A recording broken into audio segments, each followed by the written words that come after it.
From the mountains of central British Columbia to you listening around the world, this, my friends, is Spaced Out Radio. I am your host, Dave Scott, sitting in the captain's chair of SOR headquarters. We welcome you to tonight's show, including Kingdom of Nye Radio and Revolution Radio. If you want to take a listen to our archives, they are free at youtube.com/Spaced Out Radio. Do me the favor, hit that subscribe button. Our website is spacedoutradio.com, where we have a plethora of features for you. Rock out to Bumblefoot. Soon you can do some shopping in our brand new store called the SOR Vault. And you can read up on the SOR Newswire. Captain Shirk updates it daily. Tonight's show is brought to you by the Mighty Moose Beard Oil Company. It's 100% Canadian, 100% natural, taking care of beards around the world. Visit MightyMooseBeard.com. Use promo code SOR2019 today. Since December 16th, 2017, and the New York Times article, we have seen these grainy images of weird-shaped UFOs, later known as the Tic Tac, gimbal, and go-fast videos. At first, when we heard from the United States Navy, their denial was pretty overwhelming about the videos. That was until today, when MJ Banias and Tim McMillan co-wrote an article for Vice stating the Navy has now admitted differently. Coincidence? Seems to happen, especially when we get into today's guest. Interesting to say the least, as tonight we have Gary Vorhiss from the Nimitz Incident. He was part of the battle group stationed on the USS Princeton, a Ticonderoga-class guided missile cruiser. First, he spotted the craft on radar, eventually seeing it with his own eyes. That included Kevin Day as well. Kevin could not make it tonight. We apologize for that. Then at the bottom of hour number 3, I'm going to bring you the SOR Newswire. Gary, I got to tell you, I practiced the word Ticonderoga so many times before this show. And I butchered it right there, man. Butchered it. Hey, no worries. It's one of them words. I happen to like saying Ticonderoga. I don't blame you. Well, you're a Navy guy, man. You're with the Sharks and the Kraken out there in the middle of the ocean. When you ever figured to sign up for the Navy, did you ever think that many years later you'd be sitting on a paranormal radio show talking UFOs? Not even a clue. I would have just said it was a chance in hell that ever happened. Oh, man. Well, you know what? We're going to get our audience to learn a lot about you tonight and your encounter as part of the United States Navy, because I think it's a very, very important part, and there's a lot going on with this. Take us back to when you decided to make a career in the U.S. Navy. What made you take that decision? Well, finished school, had no idea what I was going to do, what I wanted to be when I grew up, so I took a little hiatus and went into the service. Was that something you always wanted to do? No, actually, honestly, everybody was surprised I went in. I guess I didn't have the personality for it. But to me, I thought it made perfect sense. Free room and board. They paid me to learn things. I got to travel. I mean, I grew and learned so many things while I was in the service. I honestly think everybody should have to serve for at least 2 years. Why the Navy, though? Was it seeing the world? Was it being on the water? Well, the Navy, my grandfather retired as a chief bosun's mate, and I grew up on sea stories. So there was the family lineage that really took you along the entire way. So how old were you when you enlisted? Were you 18? I was 19. Enlisted in Massachusetts, and I was in San Diego in less than a day in boot camp. That quick of a turnaround? Oh yeah, they get you out quick. Once they got a billet for you, you're gone. I never knew. The Canadian Forces work so differently here. Everything is about time. Well, major difference is the size of the military. But nonetheless, here you were on board the USS Princeton. Was that your first ship that you served on? Yeah, it was the first and only ship I ever served on. I'd been to half a dozen other ships, help repair or maintain other systems for other people, but that was the only one I was ever stationed on. What did you do in the Navy? I was an Aegis computer technician and CEC technician. I was also trained on the WASP UAV reconnaissance system that they had experimented with during the Gulf Wars. Were you expecting during your time in the military to see combat? No. For sure. Absolutely. And, that sure changed the world back then when 9/11 happened in regards to, how the world shifted and where everything went. How did your life change at that point? Because I think you and I are pretty close to the same age here, in our 40s. Maybe you're a little younger and I'm just a little older and grayer. But nonetheless, did you see a shift in the way the military changed almost effective immediately since that date?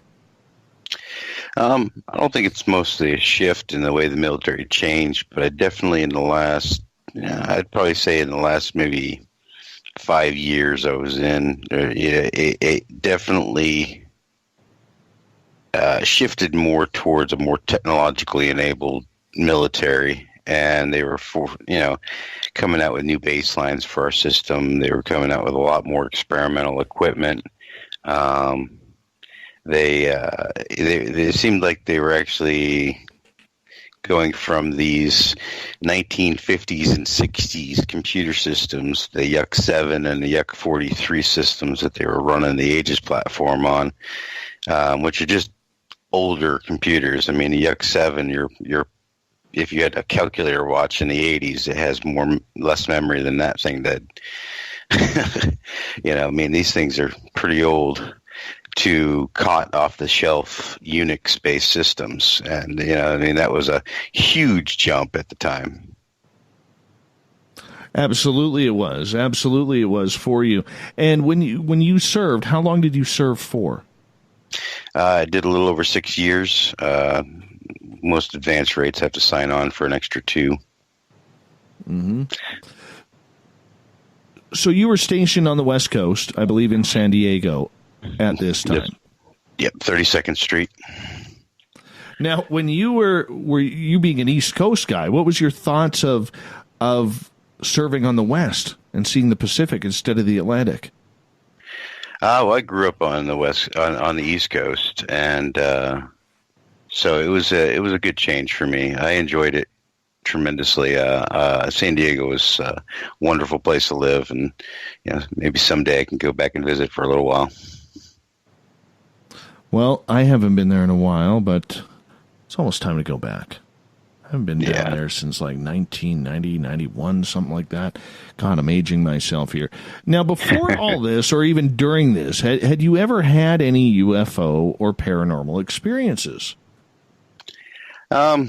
Spooky noises in the attic type stuff. Nothing you could ever put a finger on, but I'll be honest with you, I never really had anything that was like, always wanted something to happen, but never, it's kind of had aspirations of going into the sciences to, see what I wanted to always know what things were and why these things happened. And, so it called me an X-Files geek, I guess.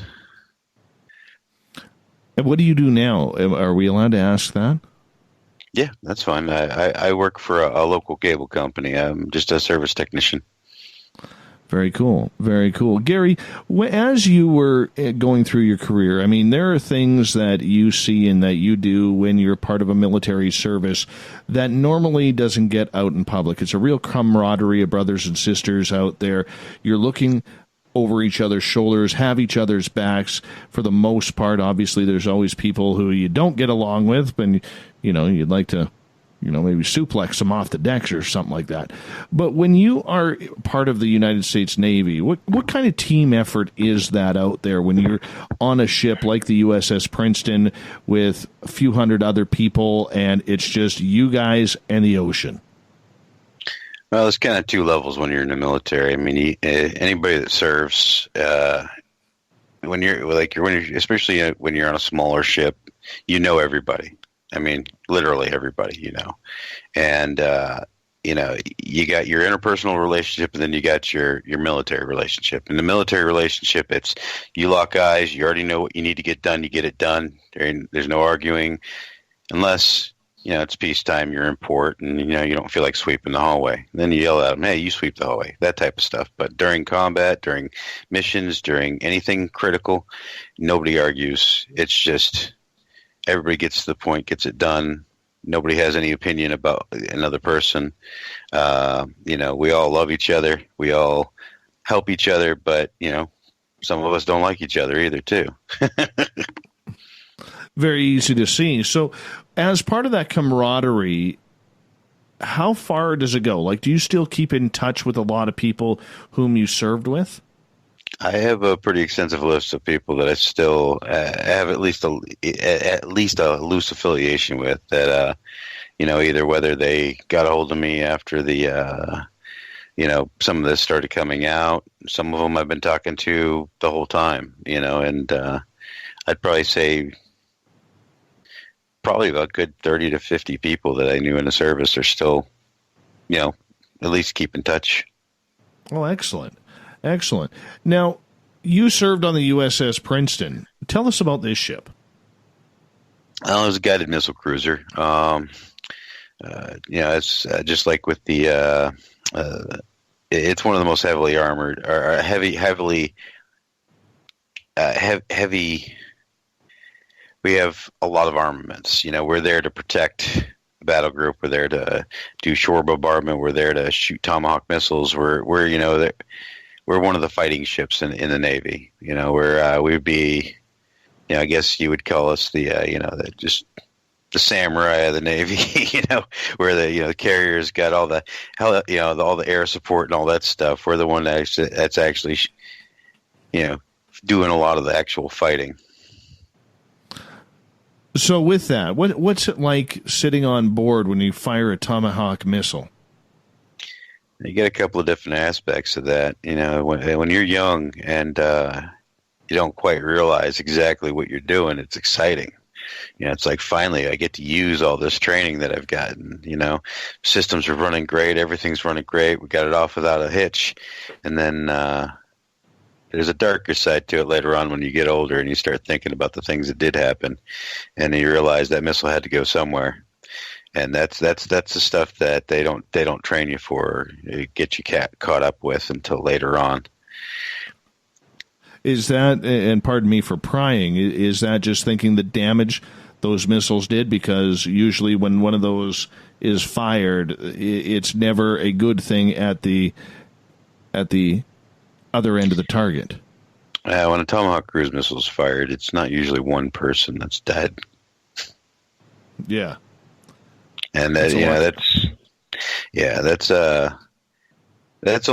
of the few things that it will get to you after a while if you let it. I can just imagine what that would be like. I mean, I've never been put in that situation. I really don't know what that would be like or anything like that. So, I mean, it's just something that it's got to weigh on you. And how do you control the PTSD that would surround something like that? Well, I know when I first got back, I had a lot of emotional outburst. I was very, why do I have to change for society? Society should change for me. I just didn't like to deal with civilians and how casual they dealt with life. And, and it honestly, I walked around really mad a lot. Even the little bit of issues that I did have, which is nothing compared to some of these combat vets that just have seen even worse atrocities. I know it happened and it's bad. These guys, a lot of these other soldiers, they've seen it happening, and I can't even imagine what they're going through. But eventually through, some very good interpersonal relationships, my faith, my, meeting and, getting married to my now current wife. These are all the things that have quelled all that, have made me be able to be a peaceful, God-fearing, loving person again and not have to stress about any of that stuff anymore.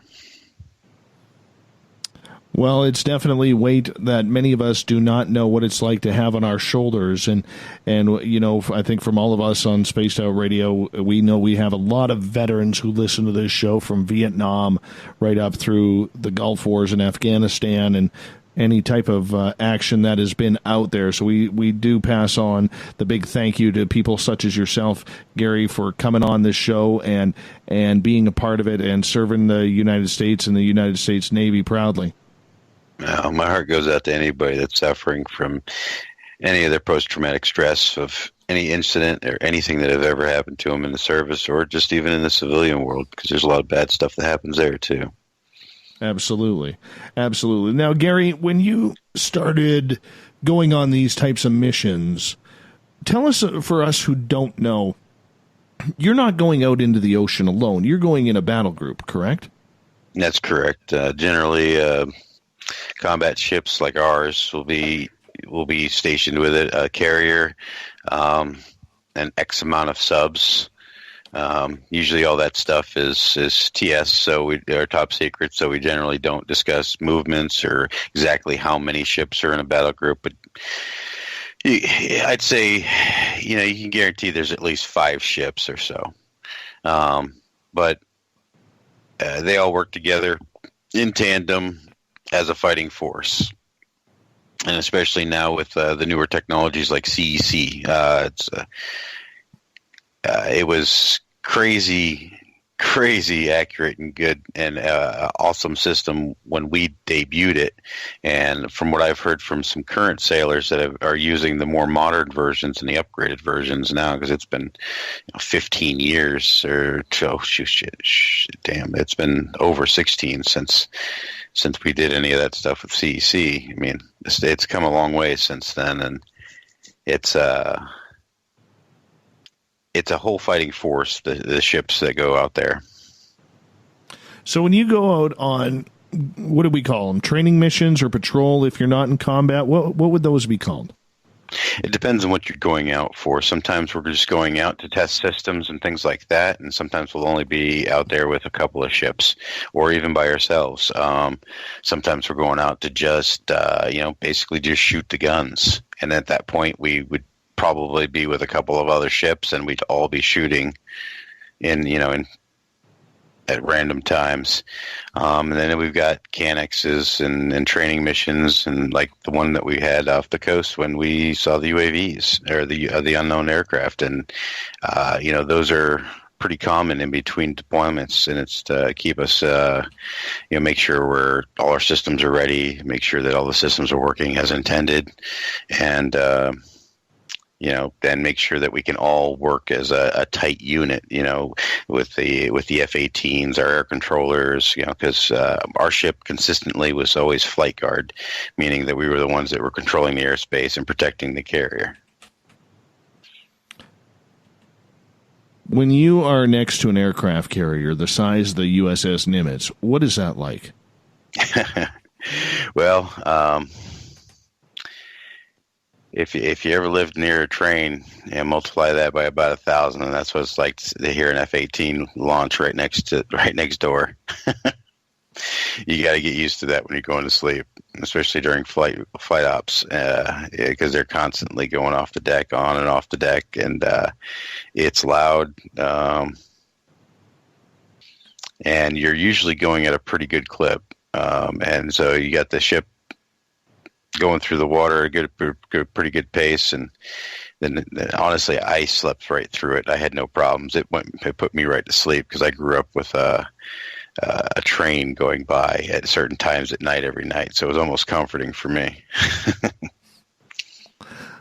Don't blame you on that, as we got about 3.5 minutes before we go to break at the bottom of the hour. Gary Vorhiss is our guest tonight. We are discussing the Nimitz Incident, as he was part of the group that just seemed to come across a little thing called a Tic Tac way back in the day.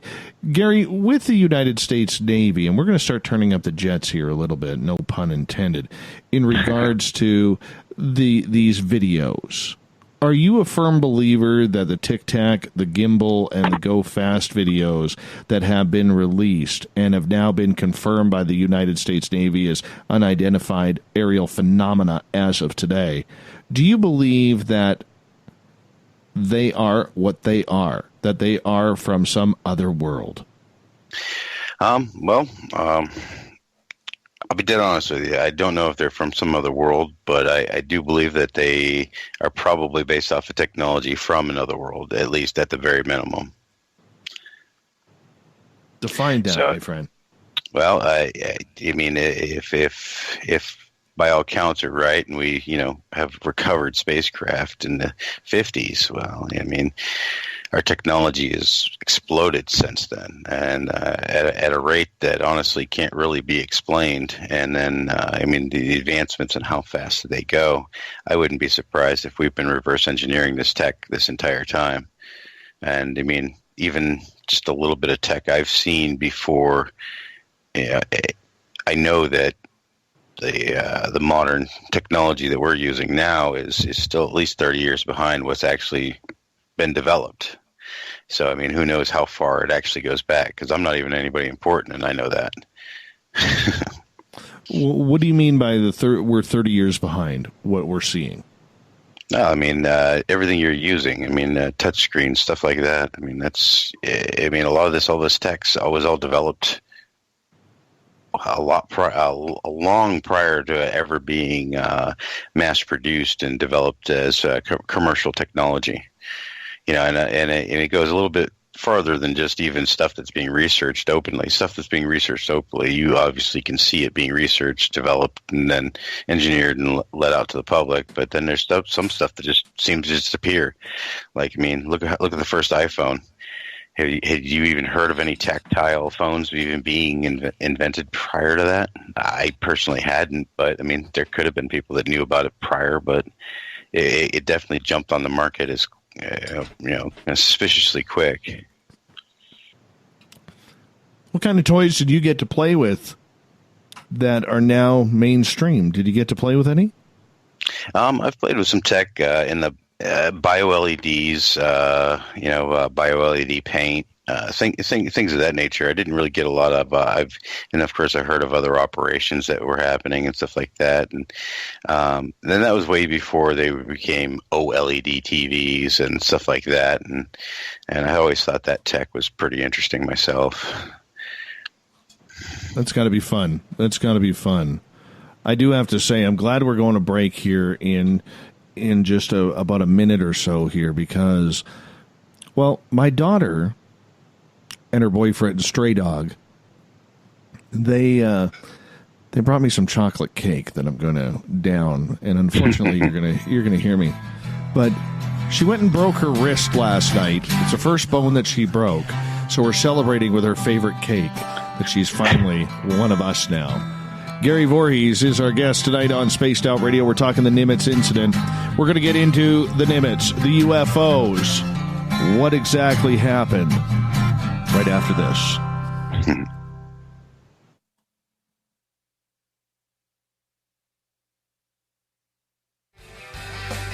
From the heartlands of Canada to beards around the world, we know how to take care of you.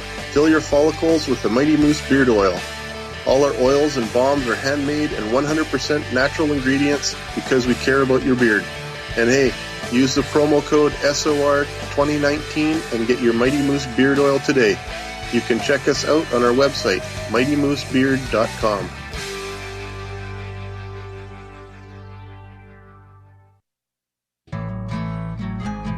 Looking for a place to advertise at a very reasonable cost? Look no further than Spaced Out Radio. SpacedOutRadio.com has an advertising tab that you can click to check out our daily, weekly, and monthly packages to play on the radio, or our website including social media. From commercial spots to banners, we have it all. Check out our competitive pricing today. Hello, this is your guitar man, Ron Bumblefoot Thal, and I have to tell you, I love the response I get for Little Brother is Watching from Spaced Out Radio fans. It's amazing how music can inspire and make people think deeper about what's going on in the supernatural world. You can head over to my website, bumblefoot.com, to check out my music, my guitar workshops, my touring, even check out some of the hot sauces that I'm working on. And make sure you keep on listening, because with Spaced Out Radio, you know little brother is watching. Finish off your weekend and kick off your new week with me, Everett Thiemer, right here on Spaced Out Sundays. I'm going to bring you great guests, a little bit of snark, and plenty of information to think about. But don't worry, there's going to be plenty of woo as well. We are going to hit everything in the paranormal and supernatural, including the odd Psychic Sundays. So tune us in on Sunday, 9:06 p.m. Pacific, 12:06 a.m. Eastern, right here at spacedoutradio.com. Heading to Vancouver and looking for a night on the town? The Moose Vancouver is the bar that never stops rocking until 2 a.m. every night. The Moose has great food with everything on the menu from $6.95 to $8.95. Fantastic, vibrant staff and rock and roll that will bring you back to when the music was real, the hair was long, and the guitars were rocking. Get your party on at the Moose Vancouver, the official party bar of Spaced Out Radio. Every night on Spaced Out Radio, we have places for you to hang out. Hi, this is Carl. Join our SOR Space Travelers group on Facebook for live chat. On Twitter, using hashtag Spaced Out Radio, you can also join us in our Spreaker chat room. Check us out on Instagram at Dave Scott SOR. All of our archives are free on YouTube at Spaced Out Radio. By the way, I'll be watching you at your window until you do. Bye! We're adding to the entertainment online for Spaced Out Radio. I'm Amber Beckrud, and I want to invite you to subscribe to our YouTube channel and check out Cryptid Tales, where I will take you on a journey into some of the strangest legends and lore from around the world, relaying the stories to you of the strange creatures and experiences that people have had throughout time. You can find Cryptid Tales at youtube.com/Spaced Out Radio. And while you're there, don't forget to check out our free archives and leave a comment. See you there. Coming soon to our website, spacedoutradio.com, is the SOR Space Travelers Club. For just $5 a month, you can get into a private area on our site where you can hang with other listeners in our chat room, post in our forum, and check out a bunch of exclusive content and store that won't be found anywhere else, including a nightly after-show party with Dave. It's going to be the best $5 a month you're going to spend. The SOR Space Travelers, only at spacedoutradio.com. Are you having encounters with the paranormal, supernatural, or ufological that you cannot explain? Look no further than the SOR Sightlines Report, brought to you by the Experiencers Support Association. This is Ryan Stacy, head of the Research Association, TESA. Soon on the Spaced Out Radio website, you'll be able to file your reports and have them researched for you. We are independent and ready to help Spaced Out Radio listeners today.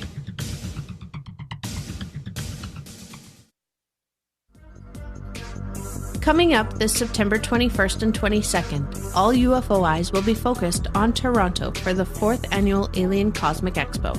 Come listen to some of the biggest names and experiencers in ufology: Travis Walton, Paul Hellyer, Richard Dolan, Paula Harris, Grant Cameron, Randy Kramer, and Spaced Out Radio's own Dave Scott. Tickets are on sale now at aliencosmicexpo.com. Looking for the stories of the strange and weird that you will find hard to find anywhere else? Check out the SOR Newswire on our website. Our writers, led by Captain Shirk, are scouring the world for the oddest and most bizarre stories we can find. Everything from weird crime to suspenseful and paranormal. We're working hard for you to bring you the most intriguing news of your day. Check out the SOR Newswire at spacedoutradio.com today.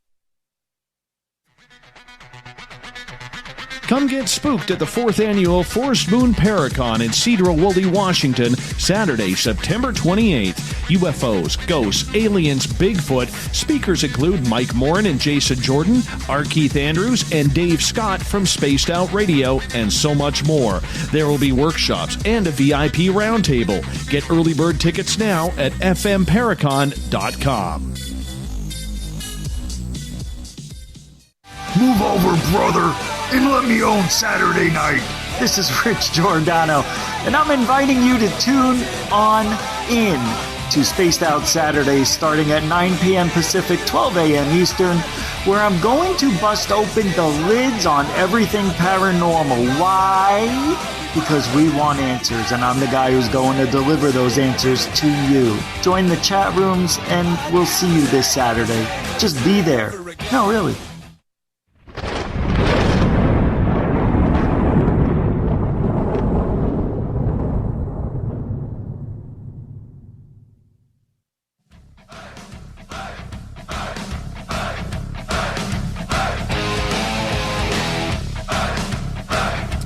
Welcome back to the second half hour of Spaced Out Radio tonight. I am your host, Dave Scott, sitting in the captain's chair of SOR headquarters.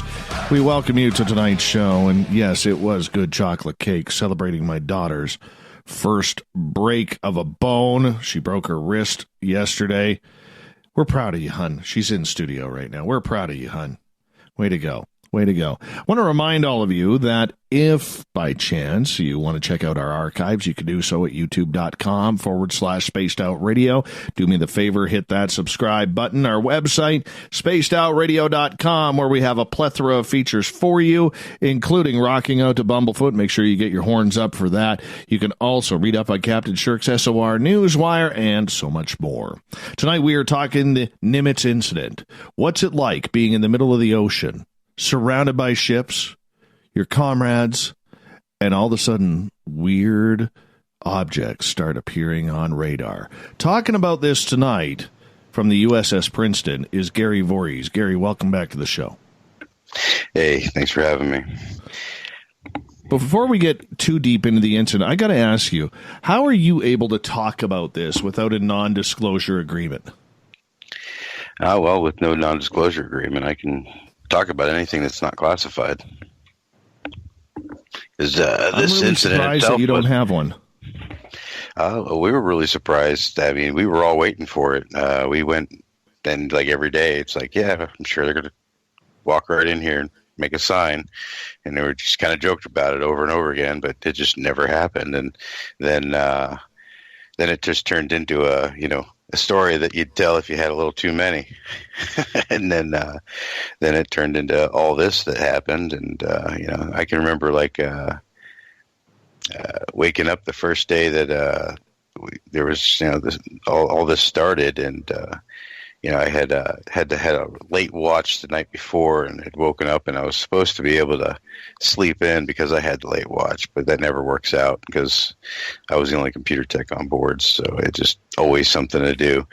So, went up, smoked, remember opening that door that morning and, just breeze off of it. When you open that first hatch, it just hits you right in the face, and it's like almost like a instant moment of absolute freedom, and then you plunge into the smoke deck and start coughing along. But from there, we head up to combat, and they're telling me that spy's not acting right, and they're getting all these ghost tracks and clutter, and then we have to do something about that. So spy guys go do all the guys that do all the radar stuff. They take all their systems down. I'm standing by to reset their computer, the mainframe that runs their system, and it takes a while to do all that stuff. And so once that stuff's all done, and we bring this stuff back up, and I'm like, how fast are they going? And it was like, they're going like 10 knots, and they're not really going fast at all. It's like, now what are they made of? Balsa wood? What are they doing? How come they're not falling out of the sky? What are they? What is this? Nobody could answer that, and nobody knew what it was, and so they just kept tracking them for days on end. And what's that like being out in the ocean and all of a sudden something that you cannot explain coming up on radar? Well, for me, I got excited about it. It just kind of got my blood flowing. I started making sure I started making sure the data recording, because usually all we're doing is just flipping the tapes over. Just record on one side, flip it over, record on the other side, flip it over, because we're just doing a training mission. There's nothing important going on. But should should something like, say, a plane crashed or something like that, or an incident happened, in that situation, we would have to take that tape and mark it and say, this is the tape of when the crash happened, and then put that aside. But other than that, generally, we just kept flipping the tapes. Mm-hmm. Well, the reason why I ask that is because I think for a lot of us, we're going to get in depth with a lot of this stuff, man, because there's so much to ask. What's running through? You saying you got the adrenaline running through. You're getting these objects appearing one at a time, two at a time, three at a time, up to 10 at a time that are appearing on the radars. You guys can't explain it. There's no answer for it. Who then takes control of the battle group? Would that have been the commander of the Nimitz at that time? Well, the Nimitz is usually got an embark commander, which is running the whole thing. That's usually some admiral lower half, or even an admiral, or somebody. But then they got the captain of the Nimitz, and it depends on whether we're out there for just piddling around doing some mission, just war games. Like at that time, we were doing what's, I guess, similar to war games, because we were simulating a battle situation and testing CEC out.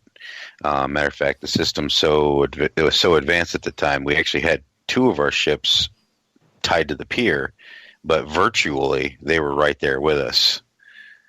So we were able to actually include the people that couldn't get out there and they were still tied to the pier in with this mission, because they didn't actually have to be there for the ships to be able to participate.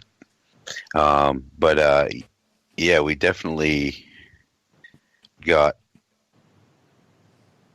I just don't know who would be ultimately in charge, because at the time I would have been so low rank that I'm just waiting to hear down. Going from a low rank to a high rank. Like Kevin's told me a lot about like what happened from his perspective. He's directly talking to the captain, and the captain's directly talking to the to the Nimitz. And when we say the Nimitz, whoever's in charge on the Nimitz is the guy that's running the show. So that's where we're waiting to get all ours, and then our captain can decide to do interrogations, can decide to, tell Kevin to do whatever he needs to do, even without the permission. But generally, I think it's kind of just waiting to see. And then, of course, we're in charge of flight guards, so anything that's in charge, anything that could be considered a threat, or anything that needs to get interrogated, they've got our captain can just say, go interrogate it. And then our, people like Kevin would actually tell the jets, we have to interrogate this, go and do this intercept, and then however they do their process of doing that, because I'm just a tech guy. So, if their consoles go down or they break, they call me, but they're not going to involve me in the process of actually interrogation. But I was a fly on the wall the whole time because it was so exciting to me. When you cannot identify something on radar, being as rookie as you were in the Navy at that time, what is going through your mind? Do you think that it is something of a test exercise? Do you think it's real? What goes through the brains of the control tower at that time? Well, I know even from my perspective,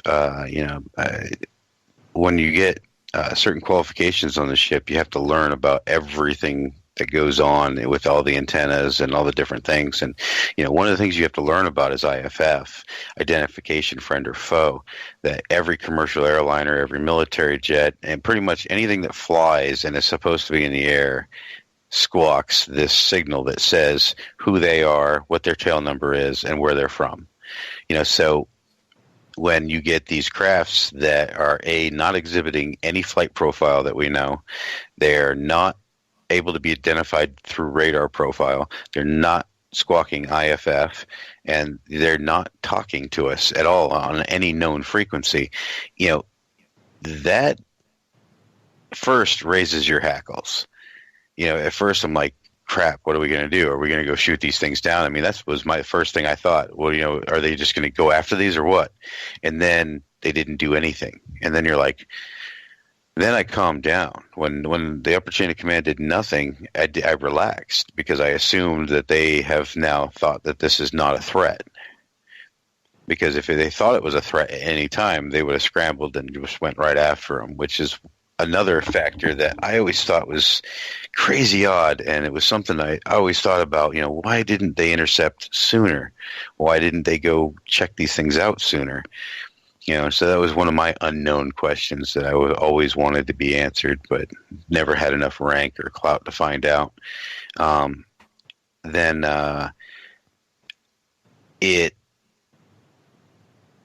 was like the upper chain of command was almost like ignoring the existence of these things for this entire time before they decided eventually to intercept. But so it was like, I think it was like 6-7 days or something like that. We're just tracking these things. Nothing. The upper chain of command seems to just be ignoring it, like it just doesn't exist. Like they don't want to acknowledge that we're literally tracking unknown aircraft. Stuff that you see in science fiction shows and UFO shows is happening right now, and they're just not acknowledging it. And then finally, the day of the intercept came, and then we saw the video of the intercept, and it was like, oh my God, holy crap, and so I can remember just sitting in there, and somebody called me into one of our secret spaces where we have our computers that are tied into our the secret side of our LAN service on our computer systems, which are tied in with the Nimitz, tied into everybody via SHF satellite link. So we're just watching this intercept. And, or we're watching the video of this intercept. I'm not sure if it was live or not, but it was within a short period of time of the actual intercept if it wasn't live. And, I can remember seeing the object in the camera. It was a much clearer video than what was released, but it was definitely still the same video that was released. And then I can remember, just the way that this thing would move as it was responding to its interrogation by the F-18s. And, it's like, I remember when Commander Fravor I would listen to his interview. He had it right. These things they just went where they wanted to go. There was no stopping them. There was no intercepting them. We were just there just to, I guess, observe because they just didn't care that we were there.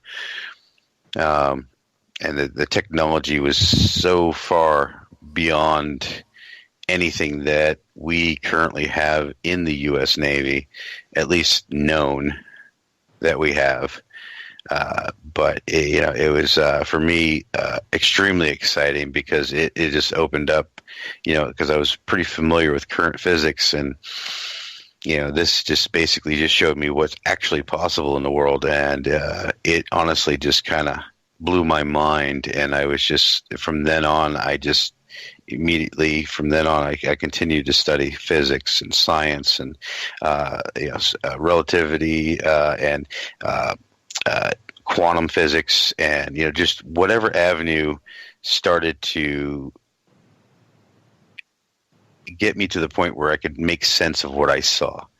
And so far, I still haven't found anything that would make sense of the way that those crafts moved and the way that they acted.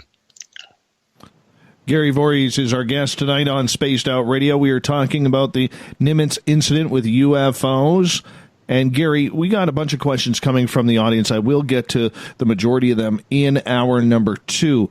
But as this is going on, and I realize you can only control and see what is happening on the Princeton at this time, but with other ships in the formation, as you guys are tracking this had to send everybody a little bit haywire in what to do, because I can't imagine this is a relatively common practice between the United States Navy ships on the ocean and these UAPs in the sky. Well, it's like I said earlier, it was very strange that there just didn't seem to be any type of reaction from the upper chain of command. I mean, everybody that was about E6 or below, we were all just like, oh my God, what are we going to do? And nobody was like freaking out, but like it was extremely exciting for the rest of us. And, some people didn't care. Some people, just, whatever, another day, I don't care. And then other people like me that, realized exactly what was going on. Yeah, we were profoundly affected by the situation. And, obviously, we kept asking questions, but there just weren't any answers for us, and as for, our profile view, anything that was coming over Link 11, Link 16, anything that was on any of the other ships that had Aegis radar systems, those were all tied in with our CEC system. So we were seeing a three-dimensional picture of the airspace. So I mean, all the sensor data from the Hawkeye, everything. Hawkeye had CEC too. I mean, all of these ships were making this entire, dome of influence. We could see everything that was happening. Mm-hmm. So as you're watching this play out, was it like a video game for those of us who've never seen this before? Well, you're not going to see the data itself represented like you're going to see like in a sci-fi movie where you actually see a 3D picture of what's going on. That stuff can be plot pointed that way, and from what I understand, some of the more modern versions of CEC can actually do that. But what it's going to show you is it's going to show you all the radar returns and everything that everybody else sees on your two-dimensional screens. So basically, we're going to see, what the Nimitz sees. We're going to see what everybody sees, and it's all going to be tied into just one picture rather than having every single person have a different picture. It then takes it, triangulates every track, and as soon as they're labeled, then they're filtered in and set up so that when you're looking at the CEC screens, it's a combined for all of the all of the ship's sensor data. So previous to going on your first tour of duty, were you ever briefed on situations like this? Never. It was never brought up. There was never a protocol for it.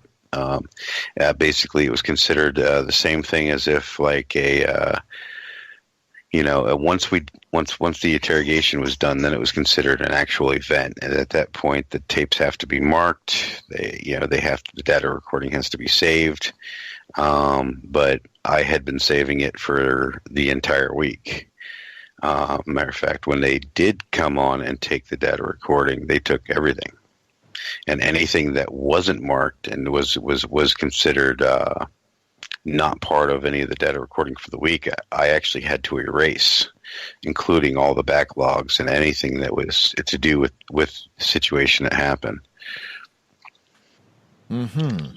We've got about 3.5 minutes here before we have to go to break at the top of the hour. Gary Vorhiss is our guest tonight on Spaced Out Radio. Gary, as this is playing out, how far away were these craft? The average between 30 miles, sometimes a little closer. Our ship never got. They got barely within range to be able to see an object here and there with the big eyes, but that's about it. Some of the other ships might have gotten a little closer, but I've heard of other shipmates that have said that they've some of the objects, some of the Tic Tacs actually went by the carrier. I can't confirm any of that stuff, but that's just coming from other shipmates that were stationed on the carrier itself. But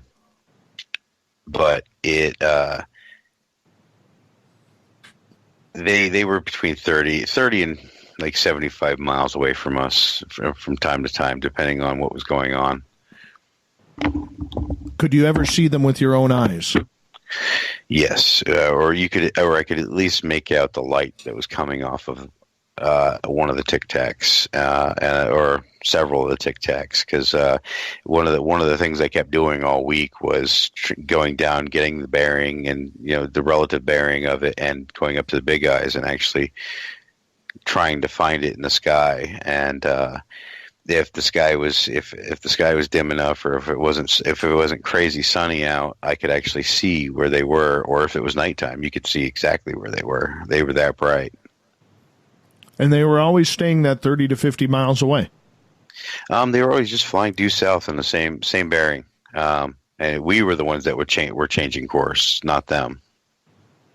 It wasn't until the intercept did they actually start moving in different directions and doing other things and other than just going due south. Did you feel like they were toying with you?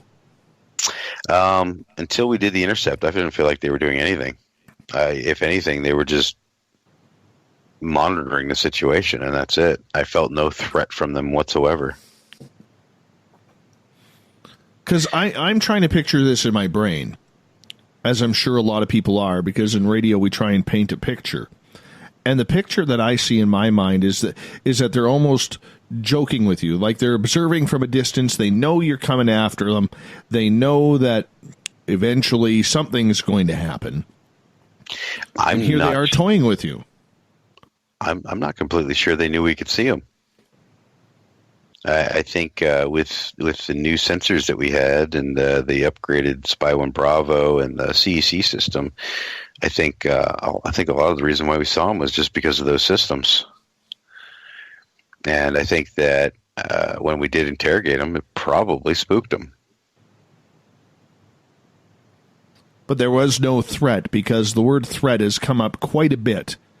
Well, since this video come out. Yeah, if they did a hostile action towards us, meaning like radar lock, or had any indication of being able to fire any type of weapons at us, or did fire any weapons at us, then that would be hostile intent. But they were never flying directly at the ships. They were never flying directly at. They were just reacting. They didn't, instead, an F-18 would go towards it, it would move out of the way. It would fly in a different direction. It went up and interrogated, from what I hear, it actually went up and buzzed the Hawkeye too. It didn't get in its way. It didn't obstruct it. They weren't doing any aggressive patterns. There was no radar lock coming off of them, so they weren't tracking us with any known radar or anything like that. And those are the things that we are looking for hostile intent. But then again, there's also the one thing that I never really understood is that if something's invading our airspace, why isn't it already hostile? But then that was answered by it's in international waters, and then off San Clemente, that's still considered our flight zones. But once you get so far out to sea, it's considered international waters. So the rules of engagement change. So then it's just about protecting our bubble rather than our airspace. Gary, I'm going to get you to hold on right there as we are going to go to break here at the top of the hour. Gary Vorhiss is our guest tonight on Spaced Out Radio. We're getting a first-hand account of the entire Nimitz incident. We're going to get to some of your questions in the chat rooms and on Twitter at hashtag Spaced Out Radio as well. I know I got a ton of questions for Gary. We got him for another 90 minutes here on the show. Stay tuned. Hour 2 of Spaced Out Radio coming up after this.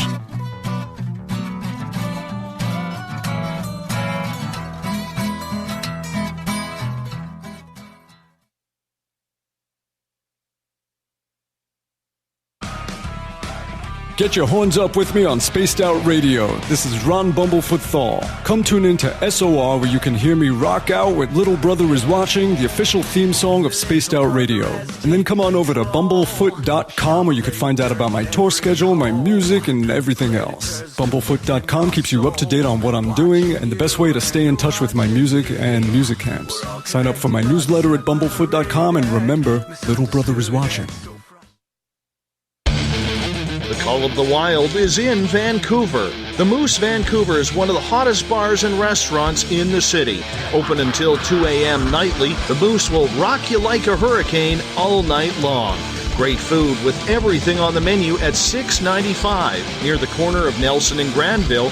Get your horns up and come rock with us. The Moose Vancouver, the official rocking bar of Spaced Out Radio.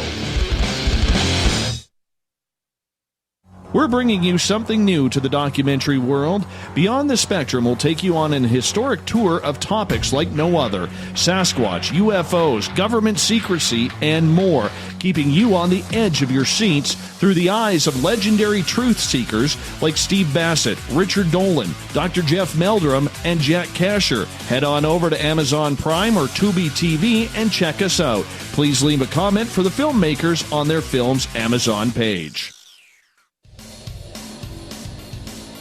We all know on Spaced Out Radio we love a good beard and mustache, so why not take care of your facial hair with Mighty Moose Beard Oil? Made in Canada, we're taking care of beards and stashes around the world. We use 100% natural ingredients with our oils and balms to make your whiskers feel silky smooth. Use promo code SOR2019 at MightyMooseBeard.com today.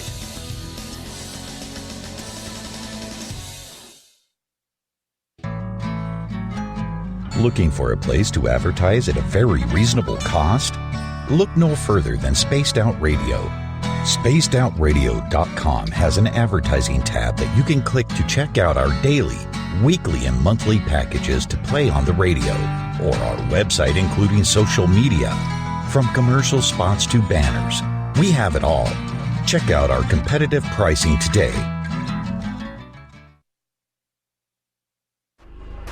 Are you having encounters with the paranormal, supernatural, or ufological that you cannot explain?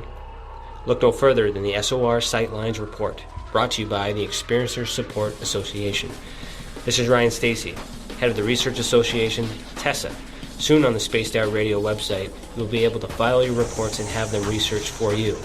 We are independent and ready to help Spaced Out Radio listeners today.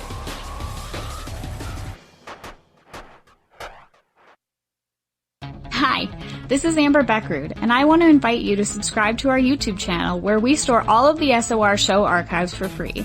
And as an added bonus, every 2 weeks I'm posting brand new content on Cryptid Tales, where I will get into some of the spookier legends and folklore from around the world and tell the stories that go with them. Find us at youtube.com/Spaced Out Radio and check out Cryptid Tales today. Drop a comment and let me know what you want to hear. See you there. Visit purpleplates.com today. For over 40 years, the Purple Energy Plates have been delivering amazing results for their many customers. Inspired by the great genius Nikola Tesla, the harmony, healing, and energetic effects of the plates have proven over and over to be beneficial and often miraculous to thousands of customers. Check their site for daily specials and choose from their many energy products. You won't be sorry. Visit them today at purpleplates.com. Canada's largest UFO conference is ready to roll in Toronto this September 21st and 22nd at the Alien Cosmic Expo. This year is about the experience. Listen to the stories of Dave Scott, Travis Walton, Paula Harris, Grant Cameron, Ryan Stacy, Richard Dolan, Leslie Mitchell-Clark, and more. Get your tickets now at aliencosmicexpo.com.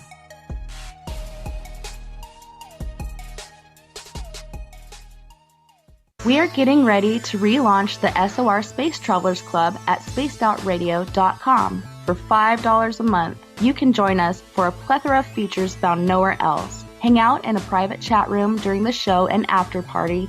You can check out some exclusive content and a store specifically for you, as well as a private listener forum where you can post your thoughts, stories, and pictures. The SOR Space Travelers Club, coming soon to spacedoutradio.com.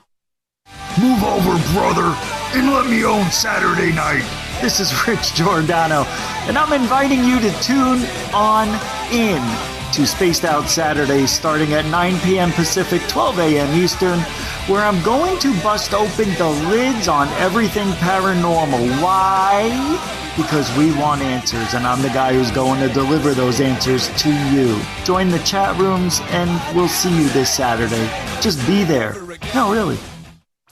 Come hang out with Spaced Out Radio, where we own the night. This is Carl. You can follow Dave on Twitter at Spaced Out Radio, and during the show, use the hashtag Spaced Out Radio to chat with us live. On Instagram, at Dave Scott SOR. On Facebook, give our page a like, Spaced Out Radio Show. SOR archives are free on YouTube at Spaced Out Radio. Come join us, or I will come join you. See you at your window. Come get spooked at the 4th Annual Forest Moon Paracon in Cedar-Woolley, Washington, Saturday, September 28th. UFOs, ghosts, aliens, Bigfoot. Speakers include Mike Morin and Jason Jordan, R. Keith Andrews, and Dave Scott from Spaced Out Radio, and so much more. There will be workshops and a VIP roundtable. Get early bird tickets now at fmparacon.com.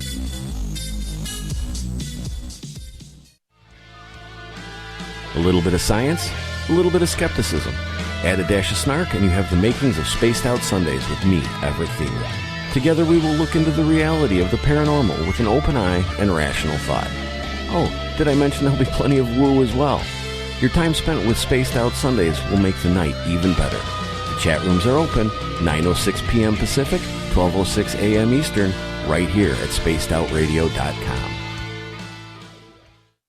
Looking for the stories of the strange and weird that you will find hard to find anywhere else?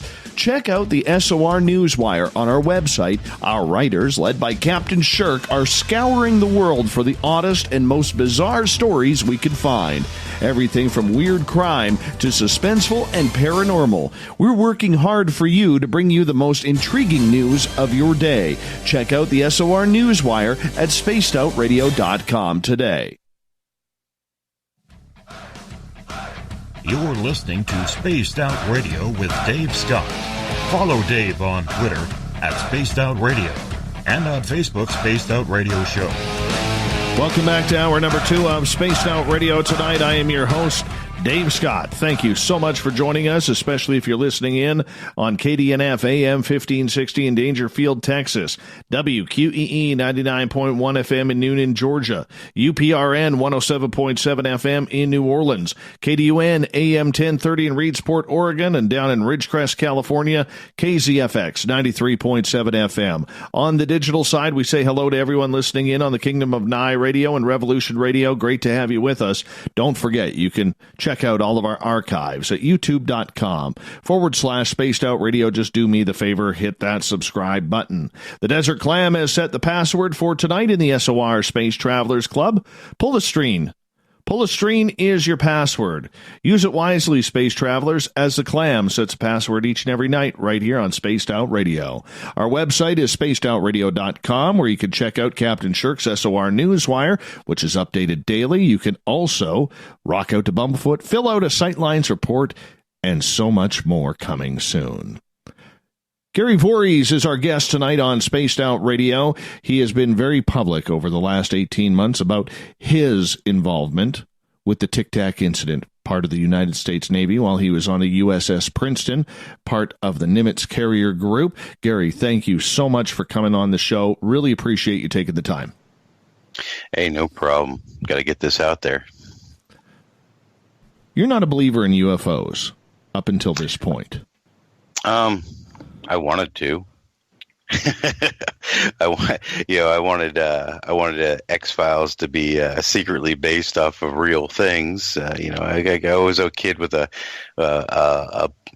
big imagination and an eager mind to enjoy the sciences, and big fan of the Drake equation, and SETI, and all the scientific based exploration for finding extraterrestrial life.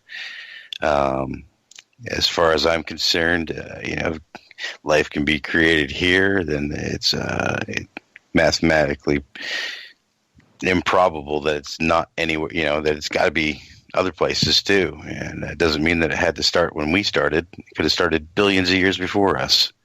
So, I definitely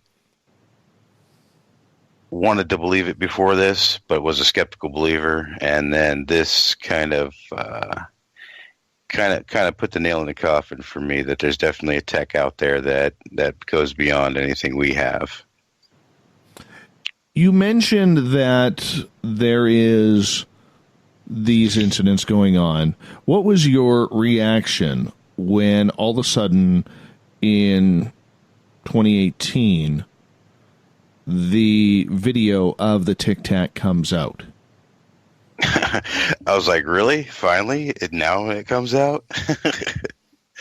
You know, and it's like, oh my God, I've seen that video. That is a real video, you know, and it's like, and then I remember getting a hold of some of my shipmates that were directly involved with it that don't want any publicity or to come public about it, and we were all talking about it, and yeah, we couldn't believe that, you know, a publication like the New York Times covered it. It was like, for me, it was kind of like hopeful. Okay, are we going to get to the bottom of what actually happened?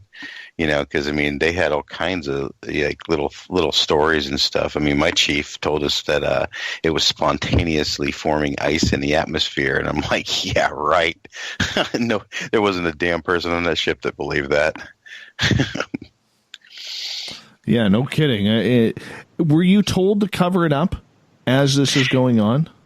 No, we were never told. They never took it very seriously, and I think they did that on purpose so that maybe we wouldn't take it serious, you know, and I don't think many people did. You know, we just went about our lives. You know, some of us affected more than others, and for me, I continued on to continue to learn more and more about physics and science and engineering, and, you know, trying to figure out exactly how everything could possibly have worked in those ships, or whatever those objects were, you know, and, you know, I've tried to explain it over and over again. I've tried to figure it out. I've tried to do the math, and I can't even figure the damn math out for it. So it's been a long time coming, and it's been very exciting that this all came out, and that, you know, we're able to tell this story and, you know, let it get the publicity that it needs and actually get the credibility that it deserved, you know, because I know a lot of us probably would have never came out if somebody like the New York Times didn't publish that. You know, it's a big difference if the New York Times publishes it or the Inquirer, you know, Inquirer publishes it, and then we all just stay shut up because they have no credibility. Okay, so why come out? Why be public about this? You're not a spotlight kind of guy. You're a nuts and bolts kind of guy. Why did you feel it was part of your own duty to come out publicly about this? Well, for me, it's just about hopefully forcing, you know, them to either go to disclosure or at least explain what happened on this incident, because, you know, one of the more rational thoughts I had on this, because I've followed a whole bunch of different lines of thinking, trying to figure out exactly what this event was. Everything from, yes, they were alien crafts monitoring our systems and seeing how far we've gotten, to no, it was actually tech that was reverse engineered by our government, and they actually knew where we were going to be, so they decided to fly these things over there as just, you know, a proof of concept, you know, that maybe they were testing a new system and they wanted to see if it worked, you know, and they knew right where our battle groups were. So they decided, well, let's fly over there and monitor their situation for a while and test these systems out.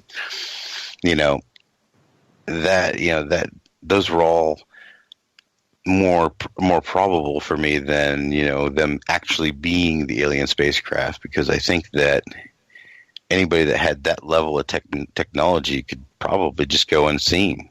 We wouldn't be able to see them, or they'd be able to jam our radars, or, you know, either, you know, if that level of tech, it almost seemed a little sloppy, which is why I honestly thought it may have been something we re-engineered. Now, usually you do these talks with Kevin Day, who unfortunately could not make it tonight. What was his position on the Princeton along by you? Well, he was the flight controller, and he was in direct command of like flight ops and things that were happening during the training missions. He would be able to describe his position a lot better, but basically he was in charge of all the planes that flew in the air. He was the one that had to make sure that they were all where they were supposed to be. They knew where their cap points were, where they were, you know, what all the coordinates and all the things that they were supposed to be doing. And he'd be the one assigning targets also, so that when they did the intercept, he'd be like, you know, this is target, you know, just for simplistic, this isn't actual military jargon. You know, target 1 goes, you know, Charlie 1 plane goes to target 1, you know, these people, he's the one that's directing everything. He's like the flight coordinator or the orchestra. Yeah, he's over there with the wand making everything happen.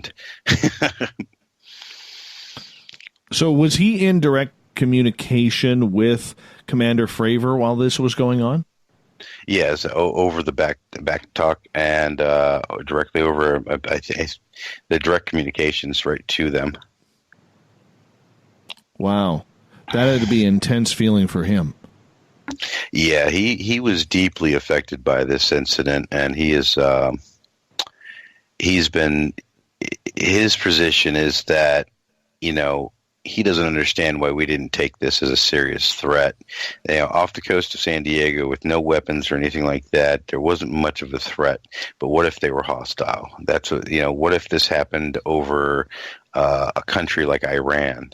We don't know whether it's something Iran sending out at us or maybe even South Korea. His position was basically saying, why aren't we taking it more serious? Why aren't we seeing this as the threat that it is? Even if they're not hostile, or if it is aliens and they're not hostile, it's still a threat to our airspace. It's still a superior technology that we could not control. We couldn't say, hey, you're in our airspace, please leave. We couldn't do anything to them. Questions coming from our audience here, because I want to get them into it as well. Joey is asking, are you able to comment on a submarine in your task force capturing the unidentified object underwater at an incredible speed? Well, initially, I had actually come out and said and talked about another shipmate that had told me that they had an active target and active contact under the water.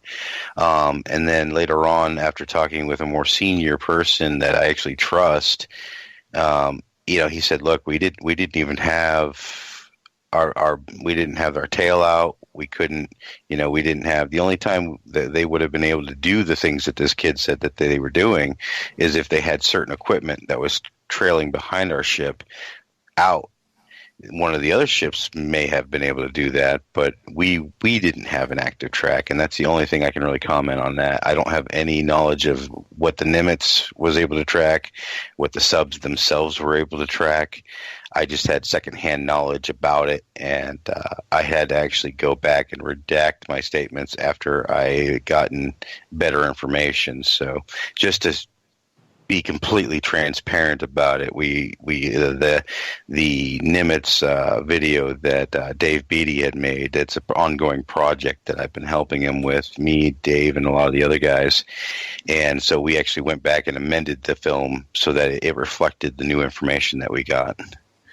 All right. Follow-up question from Joey. Didn't various ships of the battle group pick up a cross-section of the flight path of these objects? The Aegis ships were able to see them.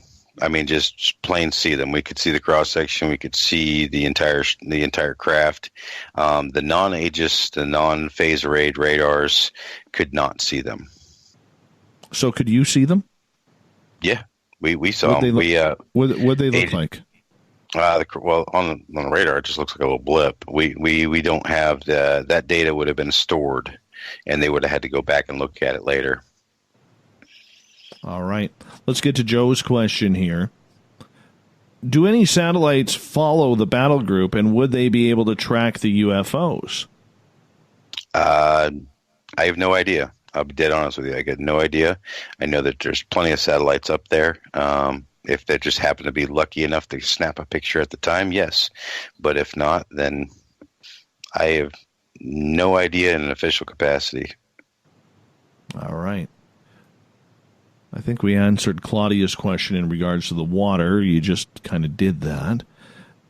I know their questions are piling up here. Let's go back to Joey. He is asking, did the object move faster than the Spy 1 radar's ability to track it? At times, yes. What it appears is almost like when it goes faster than the radar can track it, it almost looks like it actually disappears. It doesn't. It just means that it's faster than we can track it. So you'll actually see it, and then it'll disappear for a second, and then it'll come back up again as it's able to hit it again. All right. With today's announcement in Vice that the U.S. Navy admitted that the videos are real, Joe is asking, do you believe that this is disclosure? I believe it's a type of disclosure. I'm not 100% positive they'll ever 100% come out unless, a Gray sits there and, lands on the White House lawn saying, let me talk to your local idiot. I don't think full disclosure will ever actually happen. You believe that's because of the military-industrial complex? I believe it's for two reasons. The first reason, national security. And I know a lot of people hear that and they're like, oh, come on, really? But when it comes down to it, there's a certain level of secrecy that we do have to keep with our technology. Because when it comes down to it, we do have to still protect you. Even if you want to know about it, doesn't mean that we have to tell you. It means that you're better off not knowing. It's like that horrible nightmare that you always have because you wanted to see where your meat came from, and then you went to a slaughterhouse, and then now you can never eat meat again.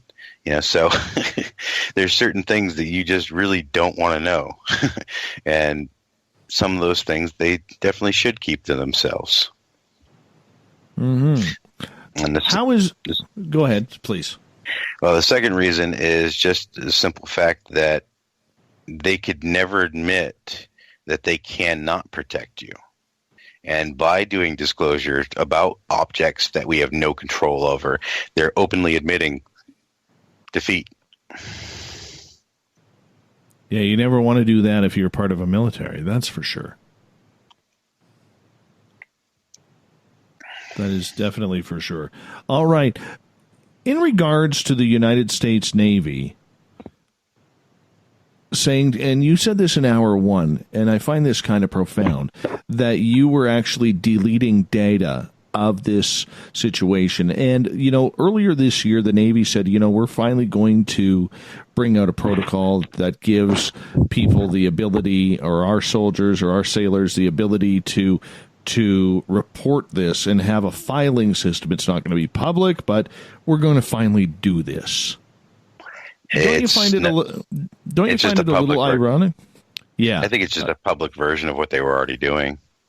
Yeah. Because, here's the thing, because the one of the questions that kind of upset me about the mainstream media is nobody in the mainstream media ever asked the United States Navy when they reported this on, how did the 2005 and 2004 videos come out then?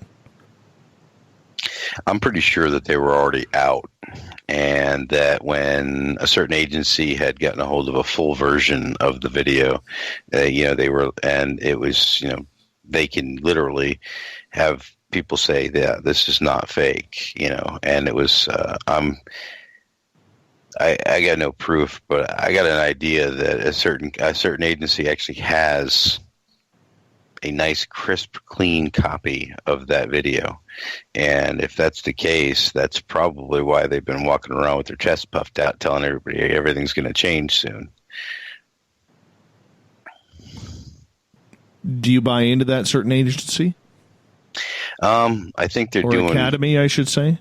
Well, they're doing a lot of good things. They're bringing a lot of attention. They're bringing a lot of legitimate science to the field, but I personally haven't seen exactly what they're doing physically, other than their interviews. Like they had Chris Mellon. He came out and he interviewed me, and he's part of that organization, and that's a respectable person. I mean, I can't say for some of the other people like DeLong. The last time I met him, he was playing music on the USS Nimitz on our way home from war. So, as ironic as that is, Tom DeLong, he, one of his last shows was on the USS Nimitz right before this event. That's interesting. I did not know that. All right, let's go over to Twitter. We got a couple of questions on Twitter. We got about 3.5 minutes before we go to break at the bottom of the hour. John is asking, Gary, if there is too much or any information that you would really want to have about this event if you were us, as in the public, that you can't tell us due to security? Most of the things I can't tell you are just about capability, absolute capabilities of certain systems, like the general use, the general systems themselves. And basically how I determine that myself is I just look it up on the internet. If I can Google it and it's there, I consider it as public knowledge. And then any of that stuff I've definitely shared. But like the absolute capacity of like the Spy 1 Bravo radar, it's classified. I couldn't tell you exactly what it can and can't do. I tell you it's a radar. We're able to track these things. That's unclassified. So when I'm talking to you guys, you're getting the meat and potatoes. You're just not getting the specifics on the systems themselves. All right, let's go to Mike's question on Twitter as well. He's asking, have you witnessed any other separate events in the Navy that the UAP community would be interested that maybe you can't talk about besides this one? As fun as that would be, I have to say no. I'm a nuts and bolts guy. I'm a science guy, so I'm not a guy that's got his eyes to the sky at all times, looking for the next UAP. I hate calling that UFO. I hate that. Thank you. I UFO, appreciate that. We're UFO people here. We're old school. Yeah. So, if I happen to look up and I see something like that, I'm going to stare at it. I'm going to videotape the crap out of it and try to do just like all of you. But I've got so much going on in my life that I just don't have the time to really get into it and dig deep like a lot of you guys do. And I appreciate the guys that do the work, because I get to read the synopsis and get filled in on everything, and see these amazing videos that people make, and get to wait to see if it's debunked or if it's not, or and the one thing I've always been a big proponent of is people that go out and debunk this stuff, because without them it doesn't keep us honest. I call them the trash removers. Sometimes they're wrong and sometimes they're just a-holes, but at least somebody's there to do a check and balance on us. You, over the time that you have been public, have seen your handful of accolades and your handful of criticism. What is your opinion of people who are saying you're making this up for 15 minutes of fame? You're part of the storyline that people are trying to sell on a narrative. You sound like a pretty sound guy, Gary. This is the first time you and I have talked outside of about a couple hours before the show for me to introduce myself to you. But you seem like a pretty good sound guy who just wants to work hard, have a good family life and so on and so forth. What do you think about this criticism from the UFO community about you and your statements? Well, see, I don't have a problem with the criticism. It literally bothers me not at all, because I really just don't care if people believe me or not. And people have asked me what my story is, whether I was there. So I told my story. Right. The one UFO con that I got paid for, they paid me in flight. They paid for me, my wife, and my daughter to fly out, our hotel room, and perfect. And that's it. Gary, I'm going to cut you off right there. We're going to come back right after this on Spaced Out Radio. More UFO talk with Gary Vorhiss.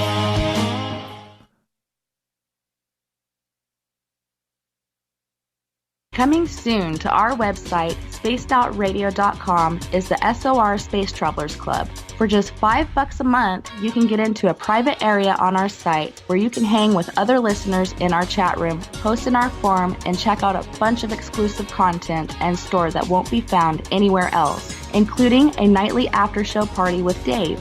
It's going to be the best $5 a month you're going to spend. The SOR Space Travelers, only at spacedoutradio.com. we're adding to the entertainment online for Spaced Out Radio. I'm Amber Beckrud, and I want to invite you to subscribe to our YouTube channel and check out Cryptid Tales, where I will take you on a journey into some of the strangest legends and lore from around the world, relaying the stories to you of the strange creatures and experiences that people have had throughout time. You can find Cryptid Tales at youtube.com/spacedoutradio. And while you're there, don't forget to check out our free archives and leave a comment. See you there. Move over, brother, and let me own Saturday night. This is Rich Giordano, and I'm inviting you to tune on in to Spaced Out Saturdays starting at 9 p.m. Pacific, 12 a.m. Eastern, where I'm going to bust open the lids on everything paranormal. Why?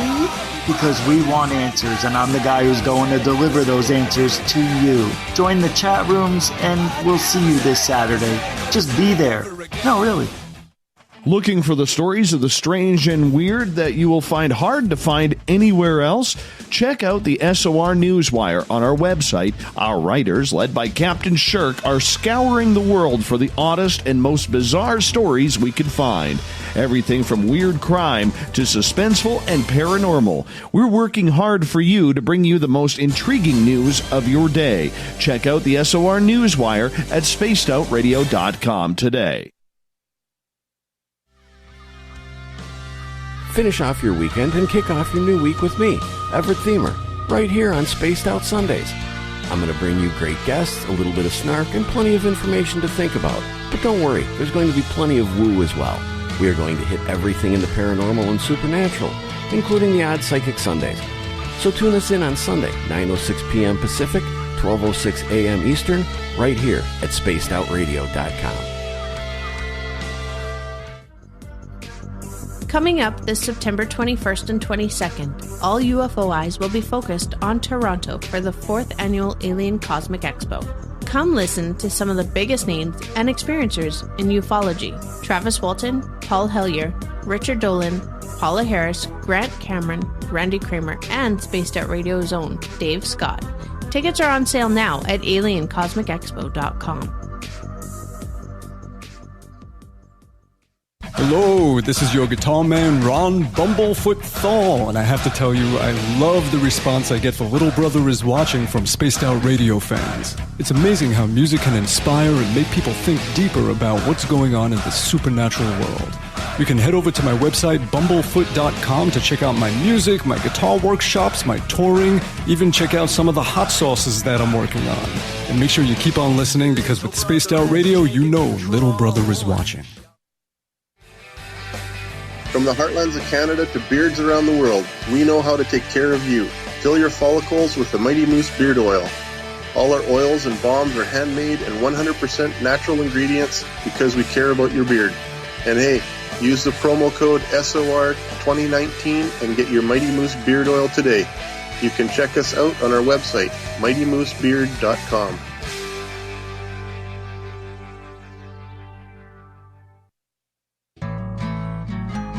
Looking for a place to advertise at a very reasonable cost? Look no further than Spaced Out Radio.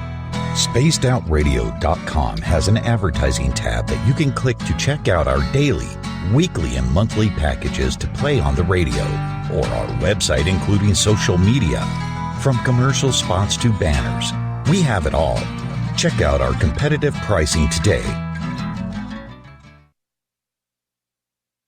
Heading to Vancouver and looking for a night on the town? The Moose Vancouver is the bar that never stops rocking until 2 a.m. every night. The Moose has great food with everything on the menu from $6.95 to $8.95. Fantastic, vibrant staff and rock and roll that will bring you back to when the music was real, the hair was long, and the guitars were rocking. Get your party on at the Moose Vancouver, the official party bar of Spaced Out Radio. We're bringing you something new to the documentary world. Beyond the Spectrum will take you on an historic tour of topics like no other. Sasquatch, UFOs, government secrecy, and more. Keeping you on the edge of your seats through the eyes of legendary truth seekers like Steve Bassett, Richard Dolan, Dr. Jeff Meldrum, and Jack Kasher. Head on over to Amazon Prime or Tubi TV and check us out. Please leave a comment for the filmmakers on their film's Amazon page. Every night on Spaced Out Radio, we have places for you to hang out. Hi, this is Carl. Join our SOR Space Travelers group on Facebook for live chat. On Twitter, using hashtag Spaced Out Radio. You can also join us in our Spreaker chat room. Check us out on Instagram at Dave Scott SOR. All of our archives are free on YouTube at Spaced Out Radio. By the way, I'll be watching you at your window until you do. Bye! Come get spooked at the 4th Annual Forest Moon Paracon in Cedar-Woolley, Washington, Saturday, September 28th. UFOs, ghosts, aliens, Bigfoot. Speakers include Mike Morin and Jason Jordan, R. Keith Andrews, and Dave Scott from Spaced Out Radio, and so much more. There will be workshops and a VIP roundtable. Get early bird tickets now at fmparacon.com.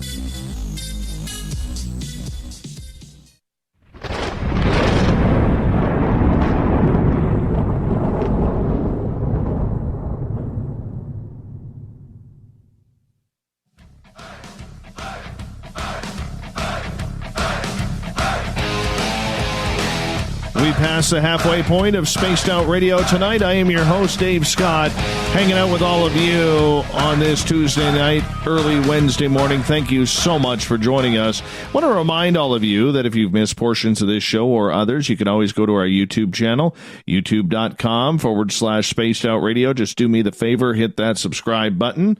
Our website is spacedoutradio.com, where we have a plethora of features for you. Read up on Captain Shirk's SOR Newswire. You can also rock out to Bumblefoot, fill out a Sightlines report. We also got some real cool features coming very, very soon, including the brand new SOR Vault store. I'm looking forward to that. Nice swag coming. Going to be cheaper for you, too. Tonight we are talking with Gary Vorhiss. He is one of the U.S. Navy members to come on out saying he eyewitnessed the Tic Tac incident with the USS Nimitz group back just a few years ago. Gary, welcome back to the show. Hey. You're not used to being up this late, man. You're not used to being up this late. Well, it's almost 2 here, so yeah. Well, I'm still cruising at just after 10:30, so it's all right for me. I know you're battling, and we do appreciate that you're spending the time with us tonight. And we want to give a shout out to Dave Altman as well for helping line this up and make this happen. Thank you, Dave Altman, for sending Gary. And unfortunately, Kevin couldn't make it, but we were supposed to have Kevin Day with us as well. Hopefully, we'll get him on again next time. Gary, in regards to the whole idea that the United States Navy took these videos, there is a lot of controversy regarding where they ended up. So I had a good chat a couple of weeks ago with John Greenwald from theblackvault.com. And one of the questions I posed to him, and he says it's one of the $1 million questions that everyone seems to be having troubles getting an answer to, is with the videos.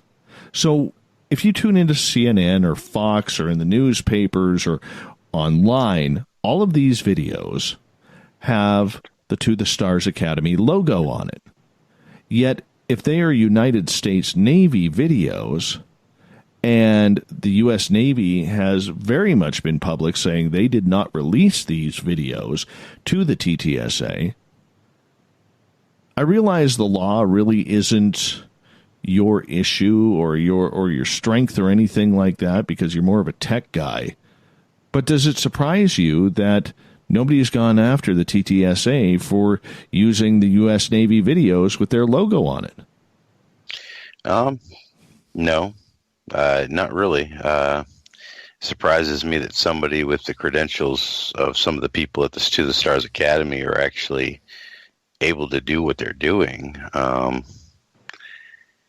Honestly, a lot of it, screams to me that it's sanctioned.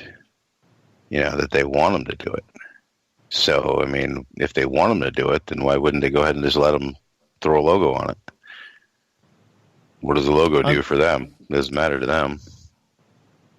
True, but it is also property of the U.S. government being used by a private corporation, which is publicly funded, I should say. And but it's also, it could have been the actual film that they have that they're tagging. The physical film that they're tagging could have been purchased. It could have been purchased by one of my shipmates. One of my shipmates could have gotten that full video off the ship and sold it to them. I have no idea how they got it myself. I'm not saying that's exactly what happened, but I mean, if they had physically purchased a copy and then they physically put their symbol on that copy, then unless the government told them specifically, to remove it, and that's, U.S. government property, and stormed them and seized all their assets and stuff like that, then I would believe that they're not sanctioned by the government to do what they're doing. Mm-hmm. Moving on here, in regards to Commander David Fravor, who first came out when the newspaper article in the New York Times and the Washington Post came out as well. He was talking about that no matter what they did in their FA-18 Super Hornets, that they could not keep up to these anomalous craft. Now, they not only couldn't keep up with them, but there was just there's no way, no ability that they had to do anything to these things. So with that being said, while you're tracking it from the USS Princeton, how much or how fast were they recorded going on your end? I never crunched the numbers. I know Kevin had crunched a lot of the numbers, especially when about their ascent and their descents. I don't know those numbers offhand. But they were going faster than your eye could register. I can tell you that. So as you're watching this on radar, do you have a blip, say, right in front of you, and then all of a sudden, half a second later, it's across your screen on the other side? Is that how it would look? And when you're looking on radar, yeah, especially when they get going good, they will completely disappear off the radar. They go so fast. Should the public be excited about these videos? Because the mainstream media has, really, I'm going to give them credit. They did a good job for the lack of knowledge that they had on this subject. They've done a good job at covering this situation over the last 18 years. They weren't making fun of it anymore, or 18 months, pardon me. They weren't making fun of the subject anymore, but the public still seems quite blasé about the UFO phenomena.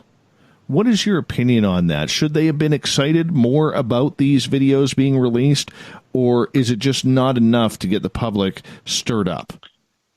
I just don't think it's enough evidence, enough hard, solid evidence for anybody to really get crazy about. For us in the community, people that are in the sciences, people that have focused on this type of stuff, it is crazy exciting because they understand what it's going from.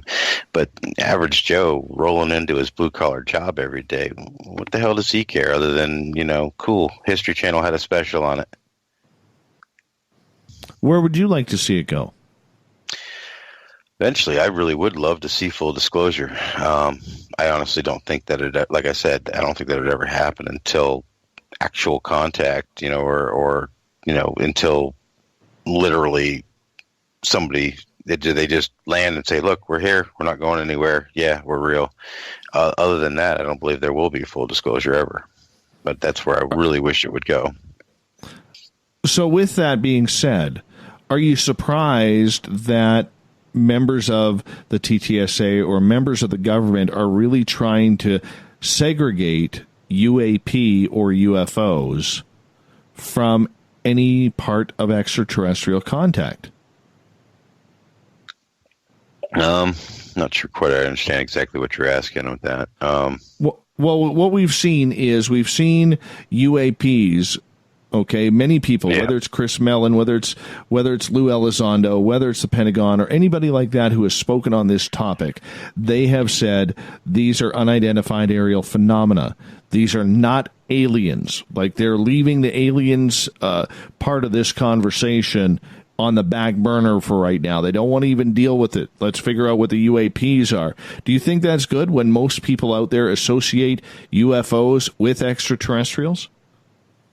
I think that in the official capacity, that's how they're always going to be. Like I said, until a gray shows up on the evening news, they're always going to have to err on the side of conservatism rather than go, full on, hey, yeah, aliens are visiting the world. Because a disclosure like that in that way really would not be good for the world. If they were going to do disclosure, I mean, honestly, I'd be doing it the way they're doing it now. Get everybody used to the idea. Get everybody, comfortable with it. Get everybody to the point where, oh, aliens, cool. And, next, okay, I got to go to work tomorrow. If they get to that point, then it's not going to be a shock to the world. Do you think these craft are powered by aliens?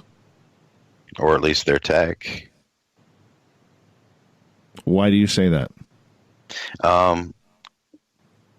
Because if I believe that we have, I really do believe that we have recovered alien technology, and I believe that we've reverse engineered a lot of that tech, and including their power systems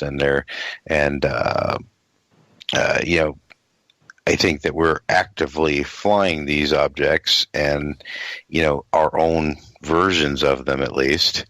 And, I think we've been doing it since the 50s. I think they're in the 50s when they first got their first crafts and alien tech, they had no idea. It was all magic basically because they had no idea how it worked. And then as our technology advanced, they can crack that tech even more. So now to the point where they can actually operate these equipment. Little gray man running around, man.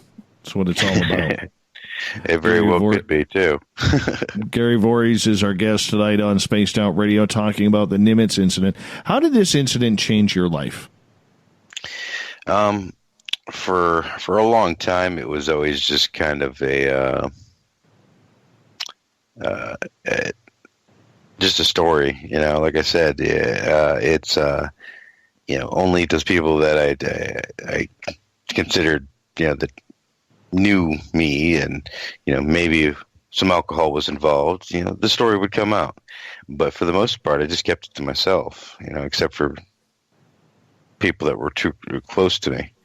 And it's always been in the back of my mind, and it's always fueled my desire to know more and to research more and to keep an eye on the science community and to look for the trends and look for, wait and just look and wait and look and keep track of everything that's going on. That's why when the New York Times report came out, I was already on it. I already read it. I already knew what was going on. And I was waiting to see it trend, and then all of a sudden it caught fire. Do you think the mainstream public is ready for UFO disclosure? I think half the population, even if a gray walked into their front door, they wouldn't believe in them. And then the other half would be shocked, awed, and then our small community would just be like, finally. So with that, there's also a lot of people, and I will fully admit for disclosure that I have been critical of it, who have been critical of the way the To the Stars Academy has portrayed disclosure and getting the messages out to the public. You kind of being on the inside of one of these 3 videos that they have released, what has been your opinion on the way that this movement towards disclosure in the mainstream and even in the field of ufology has been covered? It feels a little publicized. It feels a little scripted at times.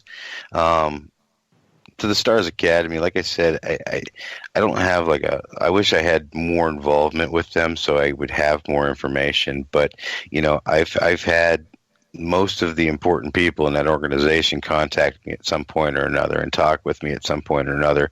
And when they talk to me and I hear their actual voices, they seem very genuine in the way that they are interested in getting the information and the right information. I know, when you watch the TV shows and stuff like that, because they might redo a scene, or they might redo something, but it doesn't come across as authentic as it does when you're actually talking to these people in person.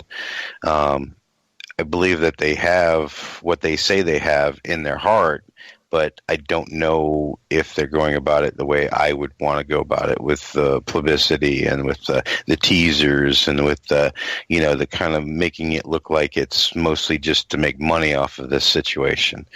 And I can see where people can see that and not really enjoy that aspect of their investigations and stuff. What do you like about their job? What would you improve on? With them, I think I would be a little bit quicker into disclosing the things that they do know, unless they can get in trouble for it. Just like I told the first person that came forward to me to ask me if I would come forward, the first time somebody knocks on this door and says, this is the last time you talk about that. Well, guess what it is? It's the last time I talk about it. But I think they should move forward more, a little quicker with it, and not, because I know they're waiting because they have deals with, broadcast networks and stuff like that. But the long drops and the little hints and the little teasers and stuff like that, it feels a little not as genuine as it should be. And I would tell them to either don't say anything or give them some good, credible something to chew on instead of the little teasers and stuff. That drives me up the wall. We've seen a lot of that in regards to it. Do you think there's more videos out there that'll be coming out? Clearer, less grainy, more confirming? I really hope to someday actually see the original video I saw. The actual quality and everything of the video I saw, because, they flip through the different camera modes of the FLIR camera. So you're seeing the regular version, the FLIR version, and then, the thermal version, so they had to actually flip through all the different modes to find the best way to look at it, in the full version of it. And then you actually get to see how the craft moves. And it's just like the way that these crafts moved was probably the most oddest thing that you've ever seen in your life, because sometimes they would move so fast that your eye would actually your brain would have to catch up to what your eyes were seeing. It was like, oh, it's starting to move.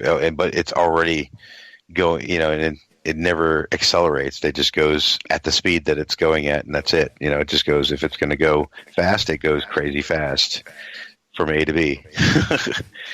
The sharp right angles, the sharp, the 90-degree turns, all the classic stuff that you look for in a nice UFO, it was all there. And I really hope they do come out. Eric with a K has a question. He is asking, why do you think disclosure is important? To be dead honest, I don't. I think that eventual disclosure would be if it's the truth. If it's the truth, then yes, I think it's important. If it's not the truth, then it should never happen. So what's the truth? The only truth that I know is that there's definitely a technology that is absolutely amazing on this planet, and I want to know whose it is, how it got here, and who's in it. Whether it's aliens or humans, I want to know. As we only got about 3.5 minutes here before we go to break at the top of the hour here, do you believe that there will come a time when we do know that the secrets will come out? Because I tend to believe there's too many secrets that have been covered up, whether it's of craft or contact already, that have led to technological advances in the United States military, that they can't give that up. There are so many secrets they can't give up that disclosure is a very, very difficult task, and they have to go and control the narrative in order to make it happen to cure the public's curiosity. What do you feel about that? Well, for me, it all depends on what the actual facts are. If the facts are that we've had actual contact already, and that we've captured crafts and we've captured live aliens, and in that capacity, then I think eventually there's going to come to a point when we're going to be advanced enough that one of these civilizations is just going to come out and say, all right, yeah, this has all been bullshit. Yeah, there's been contact this whole time, and they're going to call everybody on all of the crap. And I really hope that happens. Why do you hope that? Do you think it's going to better humanity? I think it's going to be absolutely devastating to begin with. I think all hell will break loose to begin with. And then eventually when things settle down and the smoke settles and it goes never back to the normal, but once society gets back to a point where it can accept the new norm, then I think it will be better for it. I honestly think that if it was a dramatic, hey, we're here, by them just landing, it would cause some pretty serious problems for quite a while. Do you think they're a threat? Depends if it's they or them or multiple of them. Because do I perceive you as a threat? No. Do I perceive somebody with a gun pointed at me as a threat? Yes. Well, there's the two different individuals of the same race. And who's to say that there's not, part of that race that thinks that this whole world should be just wiped out, and then other people are like, no, save the humans. It's kind of like, hey, they're an endangered species, so we have to protect that planet. Who knows? I mean, but it's going to be, you're going to have good and bad of everything. So that's why I think that it's going to be a mixed bag. I think so too. I agree. Let me rephrase it. I agree with you. I don't think the majority of society, not just in Canada or the United States, but around the world, is not ready for this subject, either because they don't believe, whether it's for religious purposes, whether it's for their own fears in life, that I don't think they want to believe in this or cannot believe in this. I think it'll be devastating. I think people are not ready, and unfortunately, we're going to see it. We're going to see it happen, and I think that's okay. Eventually, yeah. I just don't want to see it. I just don't want to see a controlled narrative. You know what I'm saying? Even though that's the way it's going to go. And I think that's more than likely how it's going to end up. It'll be controlled narrative, like I said, making people numb to this whole thing, just like they've done with war, just like they've done with, hate. I mean, look what they're doing with the Muslim community right now. They're doing the same thing that, happened to the Jews in Germany, as what happened to the Native Americans when we first came over here to the United States. They're savages. They're, look at them. They'll kill you in an instant. Don't like them. It's when you demonize anything, it turns into a bad thing. And then when you control the narrative, and the majority of people believe that narrative, that's even more dangerous. I agree, my friend. We'll get back to you on the other side of the half hour. We have Gary Vorhiss for one more half hour here on Spaced Out Radio, talking Tic Tac, talking UFOs, talking where we go from here. Are they a threat? Are they not? Everything coming at you in the next hour 3 of Spaced Out Radio.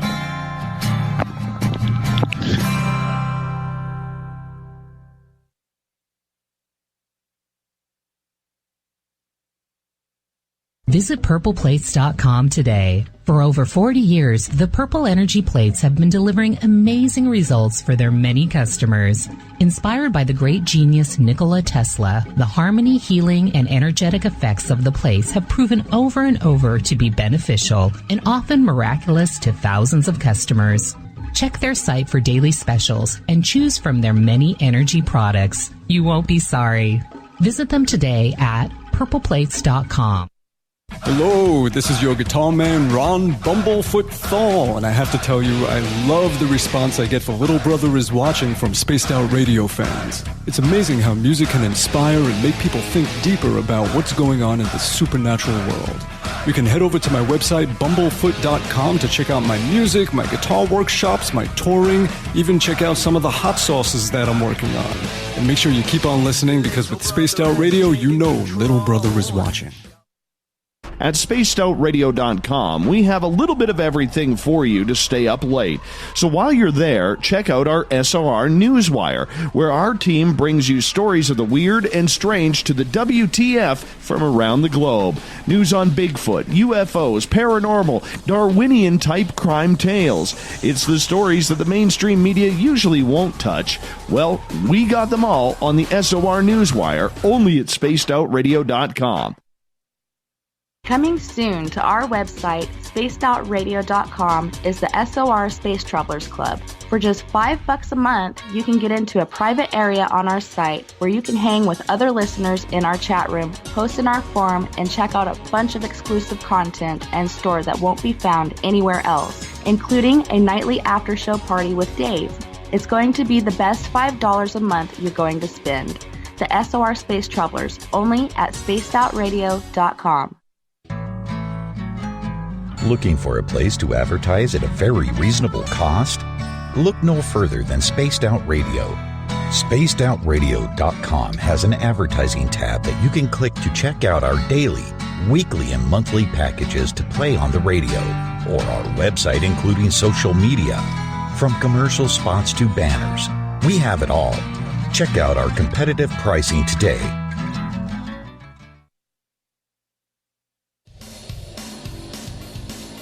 We all know on Spaced Out Radio we love a good beard and mustache, so why not take care of your facial hair with Mighty Moose Beard Oil? Made in Canada, we're taking care of beards and stashes around the world. We use 100% natural ingredients with our oils and balms to make your whiskers feel silky smooth. Use promo code SOR2019 at MightyMooseBeard.com today.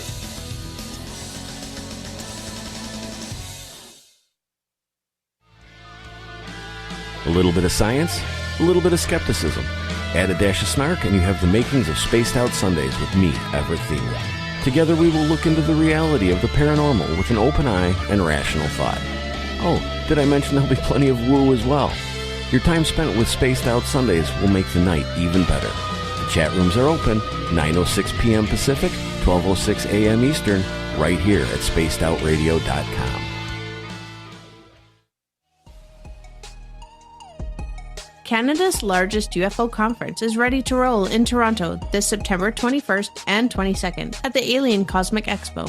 This year is about the experience. Listen to the stories of Dave Scott, Travis Walton, Paula Harris, Grant Cameron, Ryan Stacey, Richard Dolan, Leslie Mitchell-Clark, and more. Get your tickets now at aliencosmicexpo.com.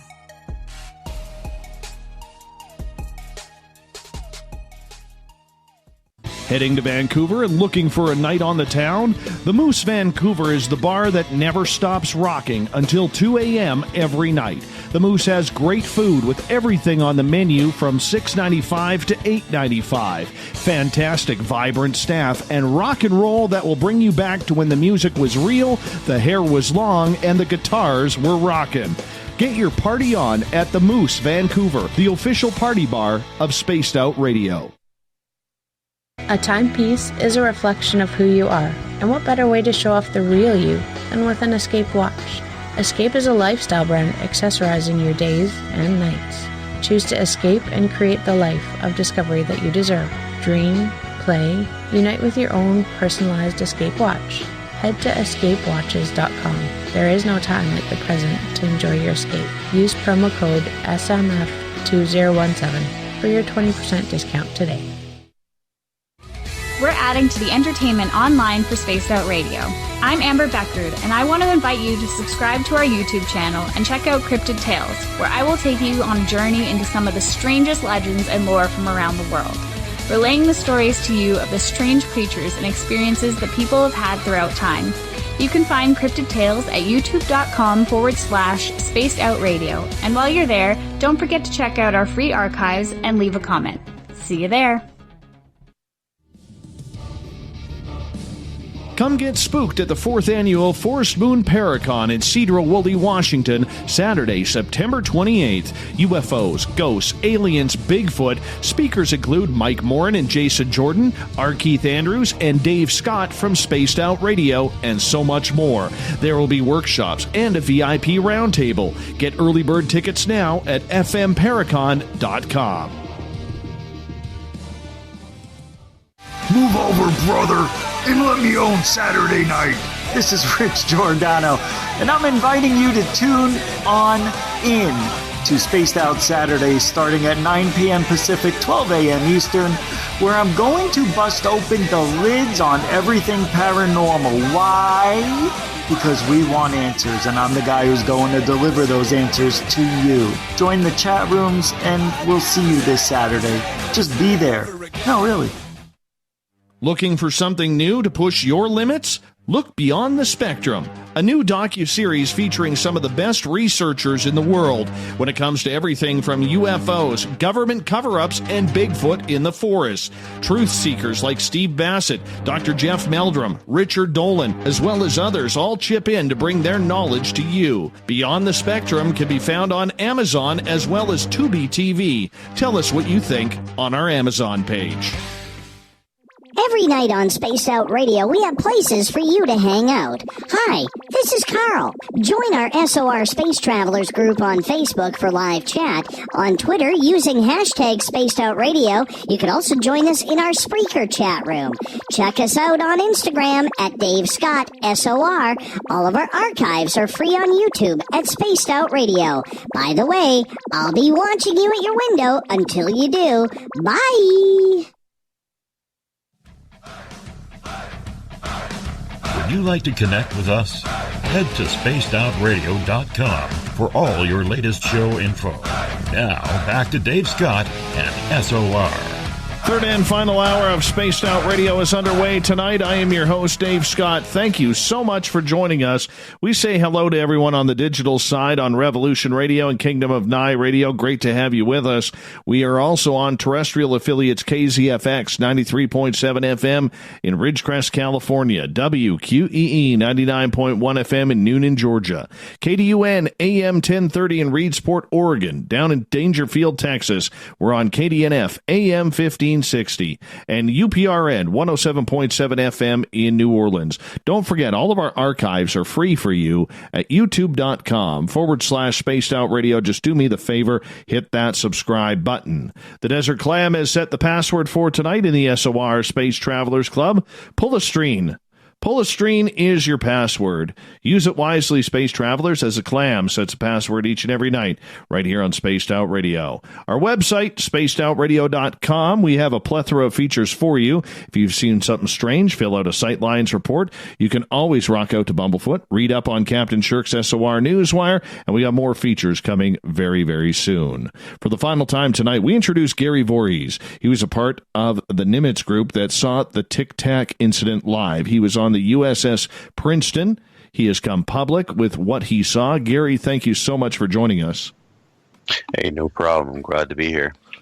You were kind of just shoved two-handedly, quite hard, right into the UFO community as a key eyewitness of the military. How do you feel about that?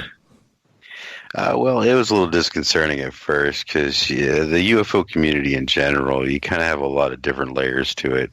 My favorite layer is that guy that sits in his office doing his own private research and just has some straight legitimate questions and just really honestly just wants to know things. And then you've got the the podcasters and the radio hosts and the people that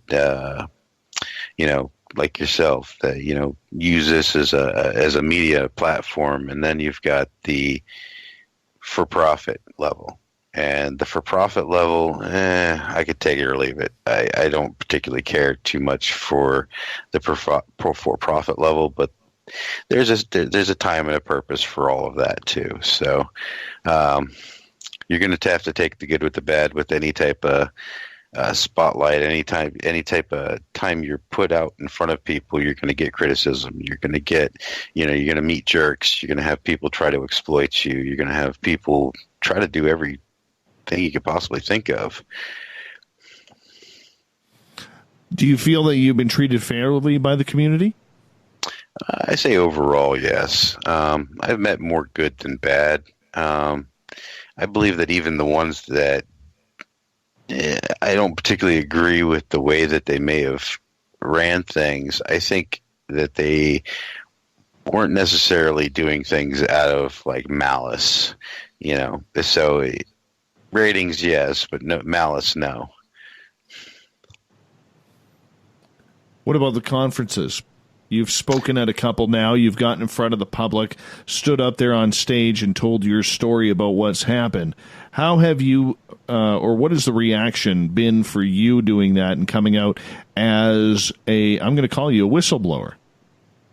Well, I did do the UFO con, and that was over there in Laughlin, Nevada. And honestly, it was a wonderful experience. Other than the fact that there's the smoky hotel, things that were out of the control of the actual conference, but the getting up and the speaking with people, we were well received.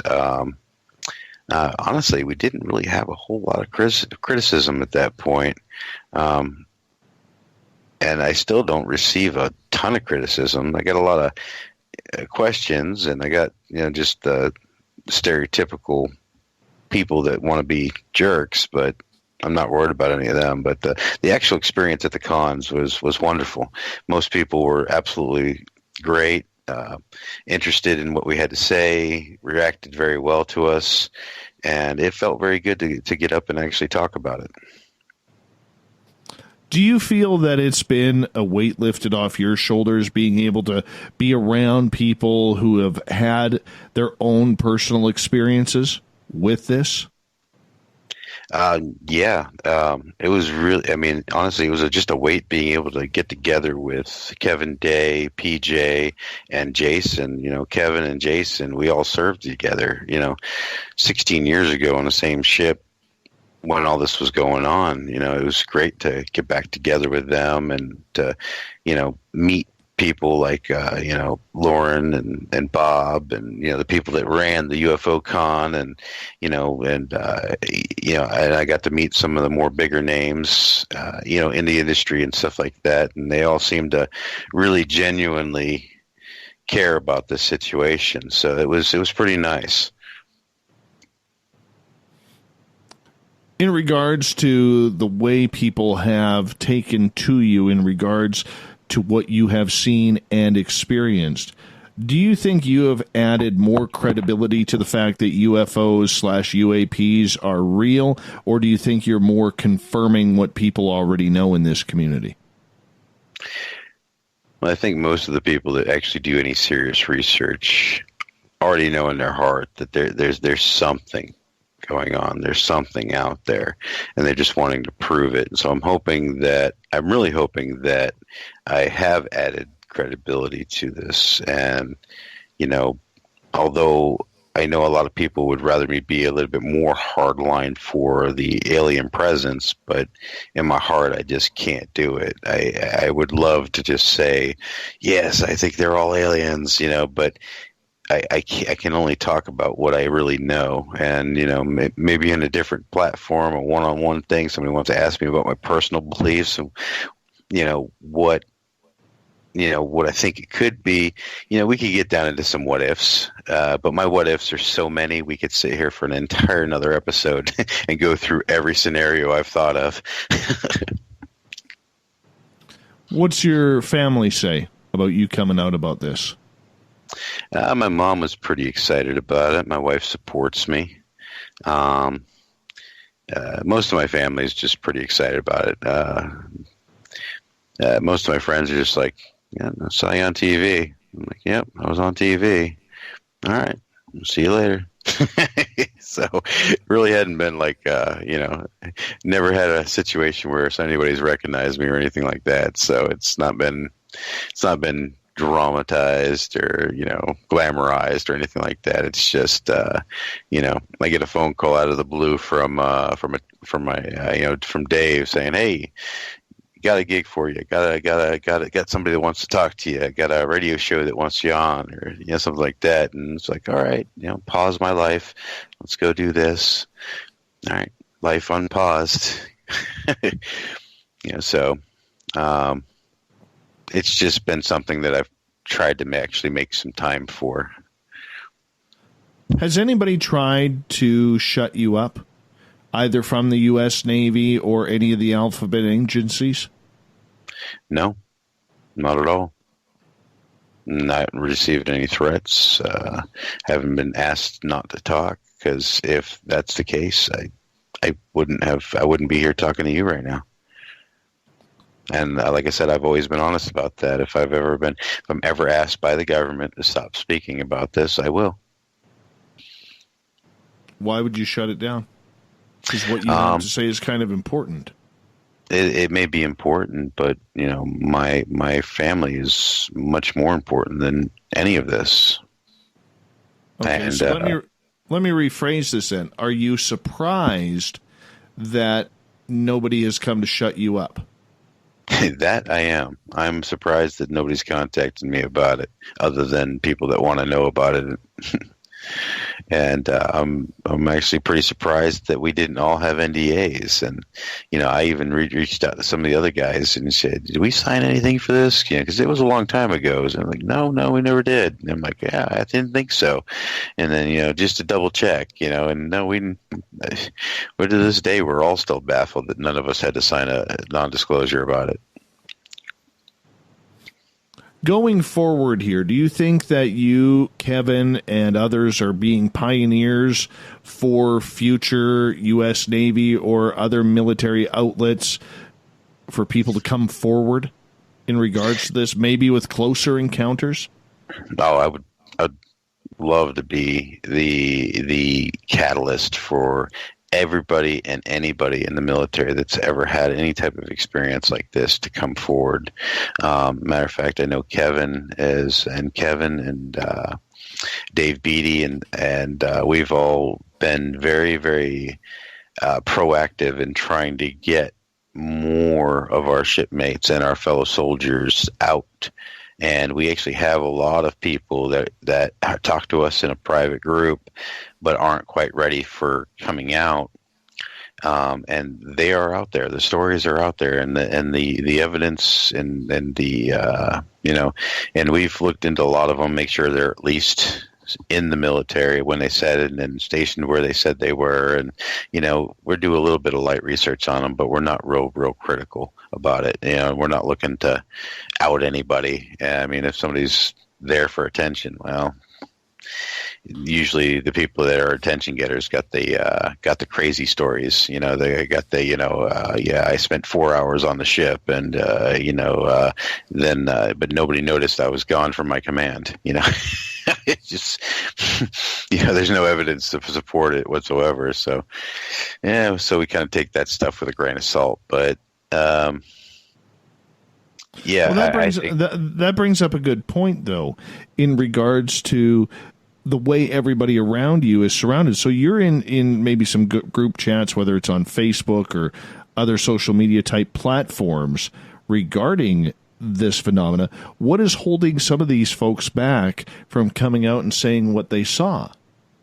Well, some of them did sign non-disclosure agreements. I got a feeling that going in the future, there's going to be more and more people that don't have to sign them. I think that and some of them are just scared to come out. They don't want their name to be associated with this topic. One of the sonar guys that actually was able to give me the good information that I needed to know about the underwater contacts, he is as legitimate as they come, but he's going to start his own business soon, and he doesn't want his name to be associated with this at all. So it's a fear factor. Yeah. A lot of it is. And you can't force them. No. But but how do you go about encouraging them? Well, I look at their situation, and if they're in a situation that I feel like I should encourage them a little bit more and say, hey, well, let's start with just let me write down your account and allow me to share your account anonymously.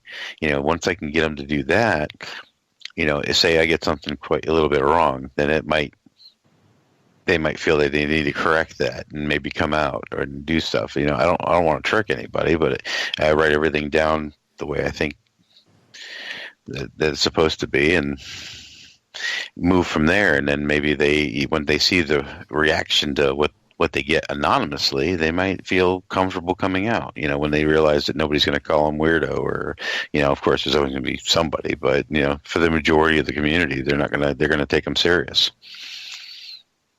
What was your thoughts recently when the United States Navy basically told Congressman Walker that we're not giving you any information of what you need to know in regards to the UAP phenomena? Well, to be dead honest with you, he doesn't need to know any of it. I mean, what does a congressman need to know about UAPs? A congressman generally just needs to continuously read the laws that he's actually signing off. That would be a good start. But do you see the way I look at it? Maybe it's a Canadian point of view, okay? And I'm not saying I'm right. I'm not saying I'm wrong. Because I don't understand the military lifestyle. I don't understand the pride and the commitment that goes along with that because I've never experienced it.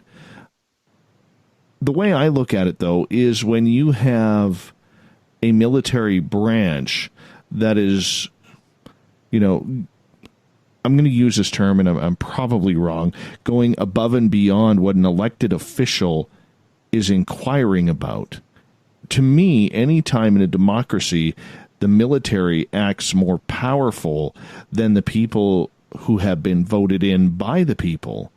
Mm-hmm. That screams of communism to me. Now, I'm not, and I realize I'm saying that, and people are going to roll their eyes and say, "Wow, that's extreme, Dave." But I don't think it's extreme at all. I think that no matter what government you get, once the government gets to a certain size, that there's going to be government secrets, and you're right. You're dead right. It screams communism, but with a democratic cover. But it's just because of how our government has evolved. Our government has evolved to keeping anything national security a secret, so that unfortunately then is subscribed to them doing things like our black ops and our, it's like everybody doesn't mind a black ops as long as it's a one that's in good taste. They don't want to know about anything that's bad but did good things. So I think it's a fine line that we have gone way far. We've crossed it too many times, and I think that our black programs have gotten out of hand and have basically just taken over. That's where, with all these black programs we have with the different alphabet agencies and the government itself and everything like that, I think that's sowing a lot of the mistrust that we have with our government here in the United States. When they can't even tell us what they're doing on a normal basis, how do we expect them to tell us what they're doing in their black ops? Okay, so what if it was the president? Whether it's President Trump, previous Obama, or whomever the next president may be, should the head of the U.S. Navy be answering that question? I think that if it was a need-to-know situation, then yes. If there was a threat that was imminent, then yes. But to give a president the full disclosure if they already didn't have it, I'm not sure about that. Because when it comes down to it, a president's just a temporary figurehead. Honestly, I don't know how. I can't speak for every American, but I only see the president as a small check and balance, and that all our branches have become skewed, and it's not the check and balance system that it used to be, and now it's basically just who has the popular vote, you know. It is definitely a touchy subject. Should American people in general, who that's what we're really talking about tonight, should they be concerned about this? That there is an issue that somebody in the U.S. Navy is turning down a request by an elected official? I think depending if they got more specific with the request, and if he if he just says, I want to know everything there is to know about these unmanned aircraft. Well, if we learned critical knowledge from studying these tapes and studying these things, then that critical knowledge needs to stay secret so that we can use it to our advantage militaristically, as long as that's how it's being used. If it's not, and it's being used in nefarious ways, I can completely concur. I mean, they should have full disclosure about it to any congressman that requests it. Mm-hmm. We've only got about 3 minutes left with you tonight on Spaced Out Radio, and we could, probably go another hour to 2 hours in regards to this topic, very, very simply. Looking back at what you saw, is it something you would want to experience again? Is it something that has, even though you try and stay out of the limelight, that has bridged your curiosity, that you are now studying this phenomena even more? I definitely keep positive track of it. I would love to see more definite proof of actual alien activity. I would love to see that myself, like actual proof. That would be a game changer for me. But I don't regret anything. I don't really particularly care one way or another about being in the limelight or not. If I'm going to get the story out, no matter what, I'm going to have to be in the limelight. So shine it as much as you want. If you don't mind, I got a couple of things to add for the last couple of minutes. Please do. Kevin Day, he has his new book, or his old books, condensed into one continuous novel for sale on Amazon. I hate to plug that, but it's the guy's only income right now. And the other thing is we'll also be making an appearance at Dystopia Con in November in LA. Let me pull it up here real quick. I had it up. November 8th through the 10th, we'll be there doing a Q&A. So that's something to look forward to for everybody that would like to meet both of us in person. I think they should. I definitely think they should. Gary, I'm so proud to have had the opportunity to interview you tonight. I hope you had fun doing this. It's too bad Kevin couldn't have joined us tonight, but I'm sure that we will get the opportunity to do so once again. And, thank you so much for coming out, man, because, it's people like you that are going to help push this forward, especially on the mainstream side, because when you serve in the military, there's an aura of credibility that goes along with that. And when you have a story like yours that you've come out, and it's corroborated by others, it just strengthens the whole UFO community's resolve, man. Yeah, and that's why I think it's wholeheartedly. Anytime I get any conflicting, like, my memory is only my memory. So if I meet up with an old shipmate and I get conflicting information, I can go back and say, okay, yeah, he was right, or no, you were wrong. This is how it happened. And so I try to make sure that anything that changes is updated, and so hopefully to keep everybody on the same page. Gary, we thank you so much for coming on Spaced Out Radio tonight. We'll do it again soon. Coming up, we have the SOR Newswire and the Thought of the Day. Stay tuned as we take this home on Spaced Out Radio.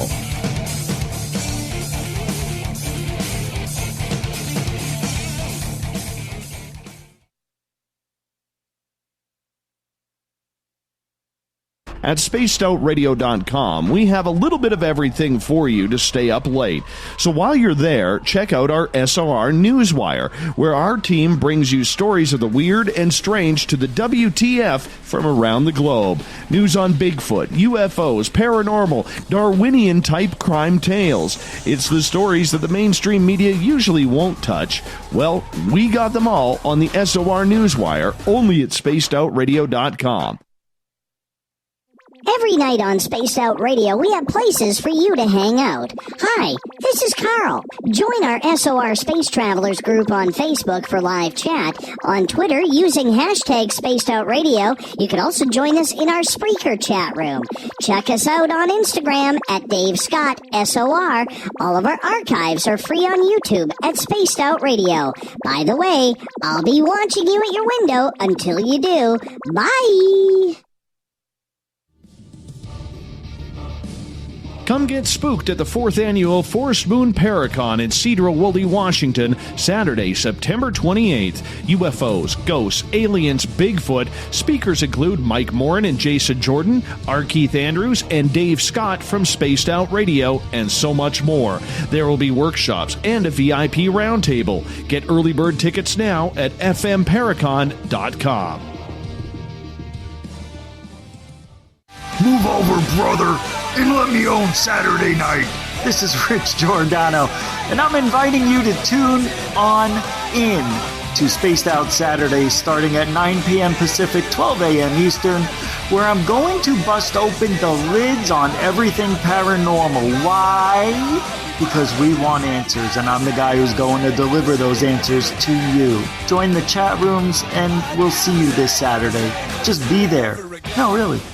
Coming soon to our website, spacedoutradio.com, is the SOR Space Travelers Club. For just $5 a month, you can get into a private area on our site where you can hang with other listeners in our chat room, post in our forum, and check out a bunch of exclusive content and store that won't be found anywhere else, including a nightly after-show party with Dave.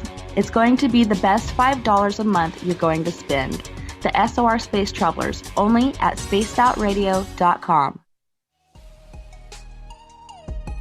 Canada's largest UFO conference is ready to roll in Toronto this September 21st and 22nd at the Alien Cosmic Expo. This year is about the experience. Listen to the stories of Dave Scott, Travis Walton, Paula Harris, Grant Cameron, Ryan Stacey, Richard Dolan, Leslie Mitchell-Clark, and more. Get your tickets now at aliencosmicexpo.com.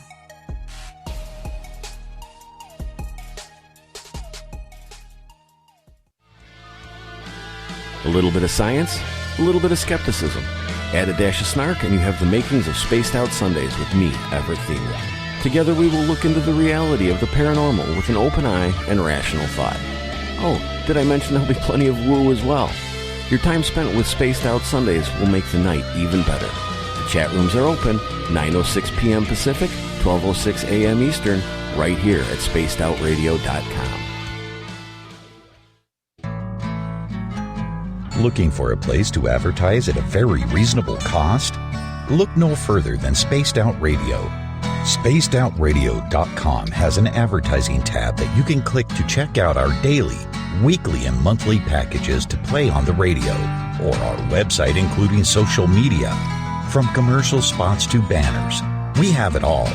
Check out our competitive pricing today.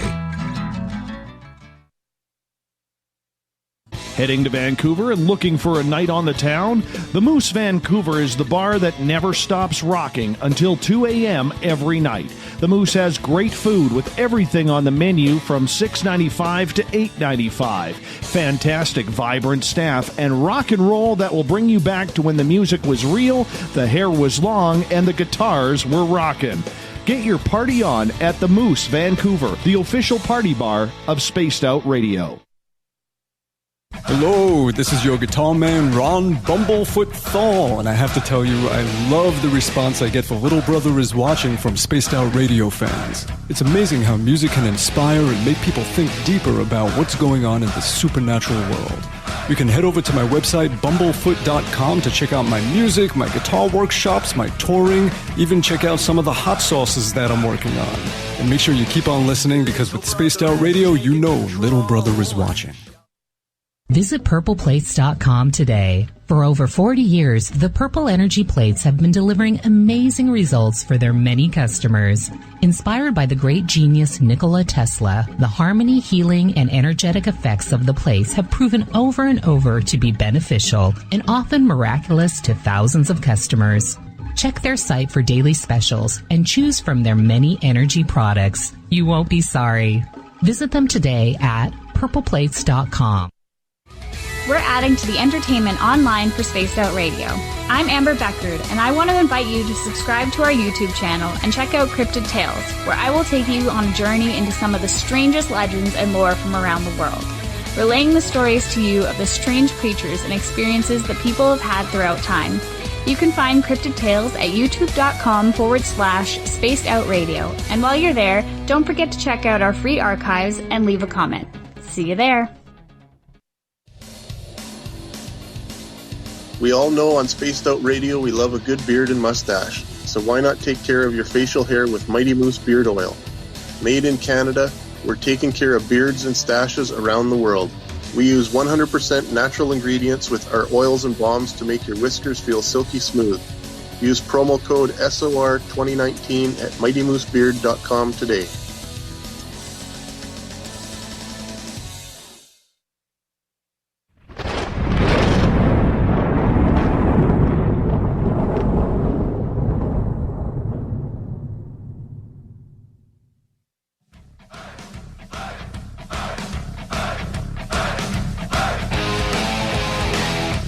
We rounded third. We're heading for home tonight on Spaced Out Radio. I am your host, Dave Scott, sitting in the captain's chair of SOR headquarters. Good to have each and every one of you with us.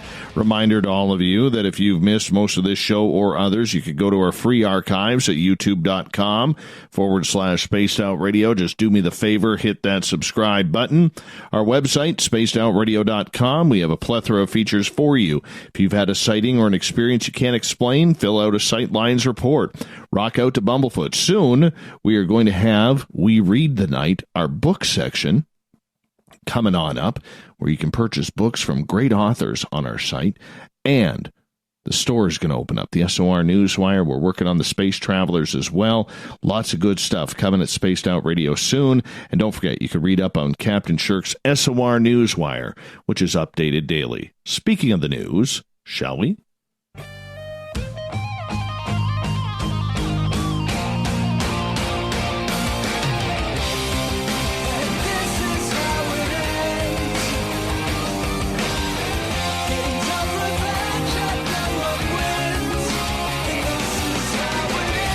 The news is always changing, which is why we bring you the SOR Newswire, the back end of every show where we get right into it. Don't forget, you can find all of our news at spacedoutradio.com. This one was written by a couple of good friends of this show, Tim McMillan and MJ Benias. They wrote it together for Vice. In official statements, the U.S. Navy has for the first time officially stated that the 3 UFO videos made by Tom DeLonge's research group, TTSA, are real footage of unknown objects violating American airspace. Navy spokesperson Joseph Gradisher says the Navy considers the phenomena depicted in those 3 videos as unidentified.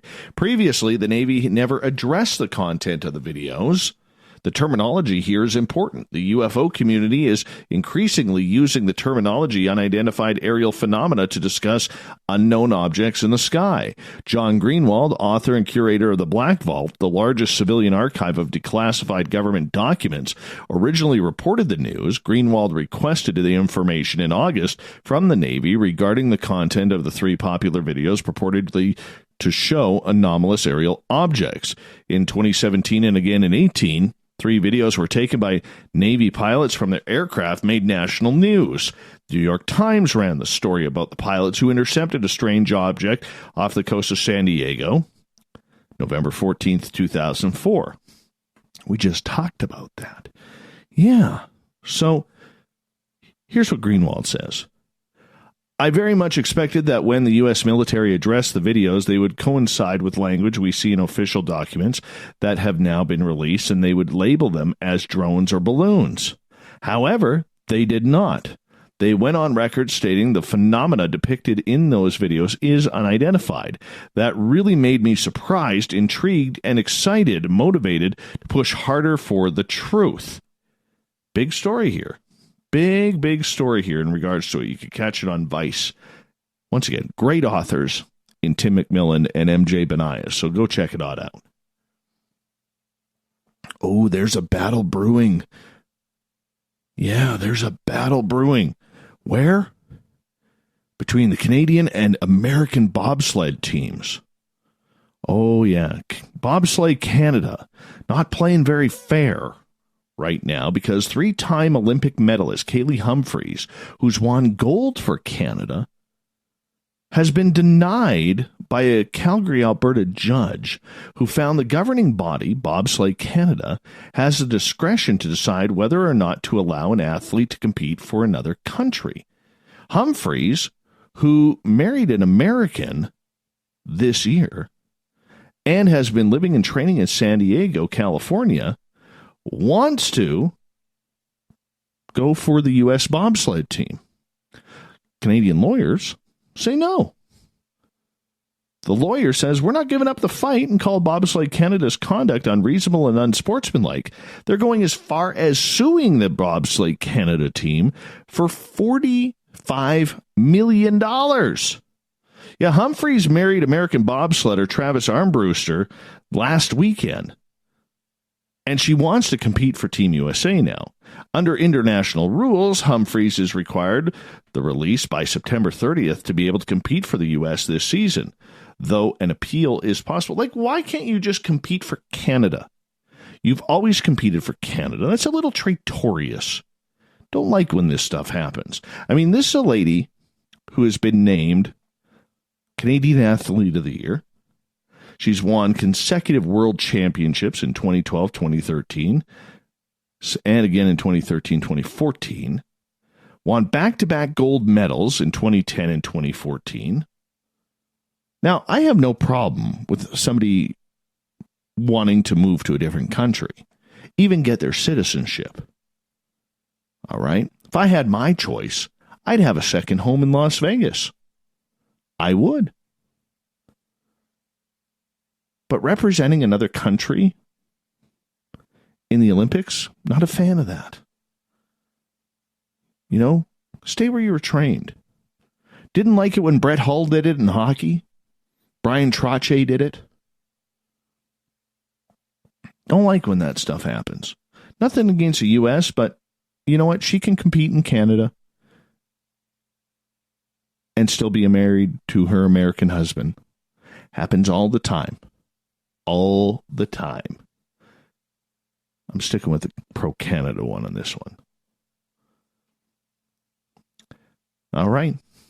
The Area 51 raid may technically be canceled, but throngs of people, UFO enthusiasts, curious travelers, and casual trolls are still planning on descending upon rural Nevada this weekend to take part in an alien-themed celebration, both sanctioned and unsanctioned, and the government is planning for the swarm accordingly.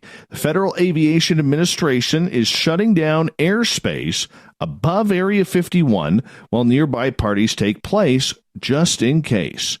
The FAA sends unclassified notices to airmen to warn pilots of potential hazards along flight routes that could jeopardize the safety of their flights.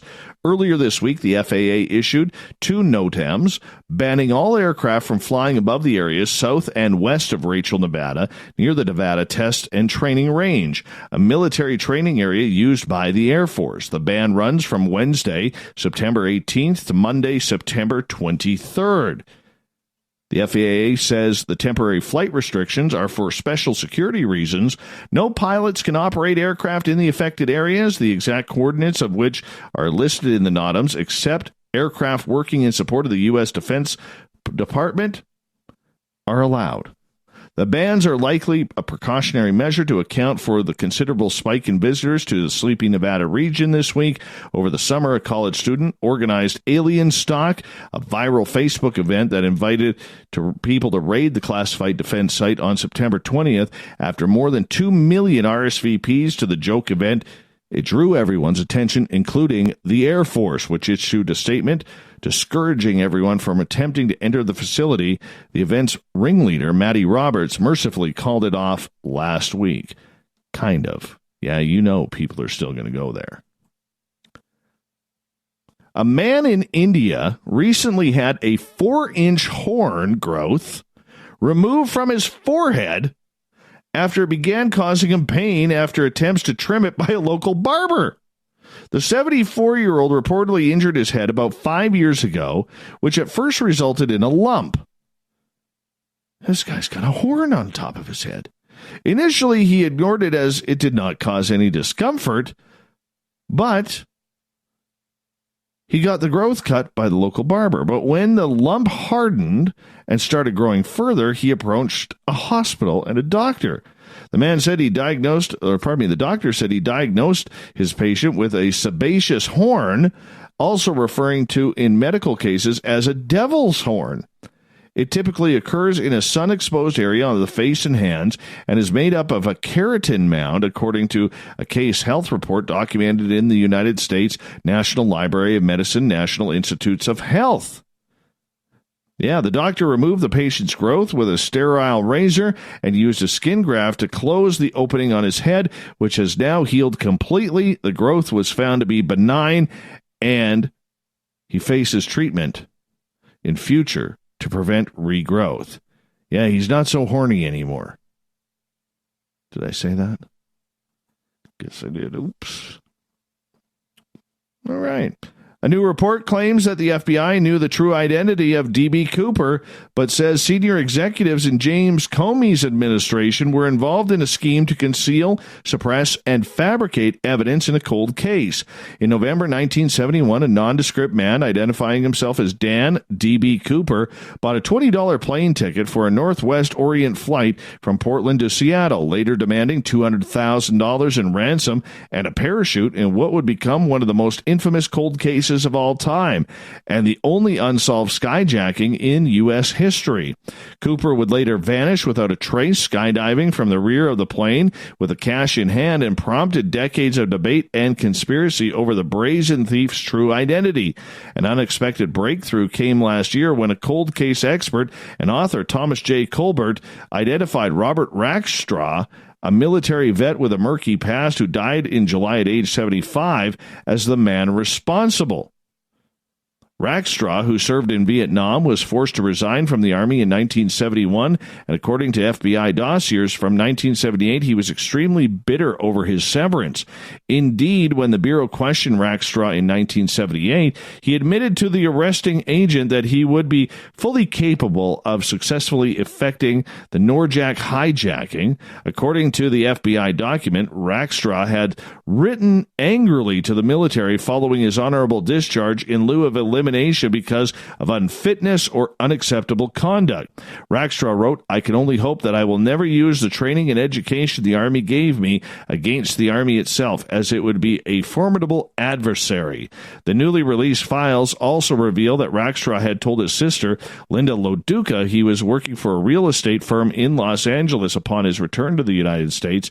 As part of his job, he was selling land in Oregon, back in an area so remote there were no roads. Loduca told the Bureau, and Robert had to fly prospects there to see the land. So, did he do it?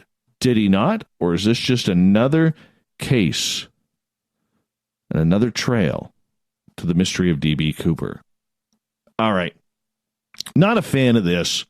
This is going a little too far. You know, candy canes are supposed to be peppermint, and now we're seeing like all these different flavors.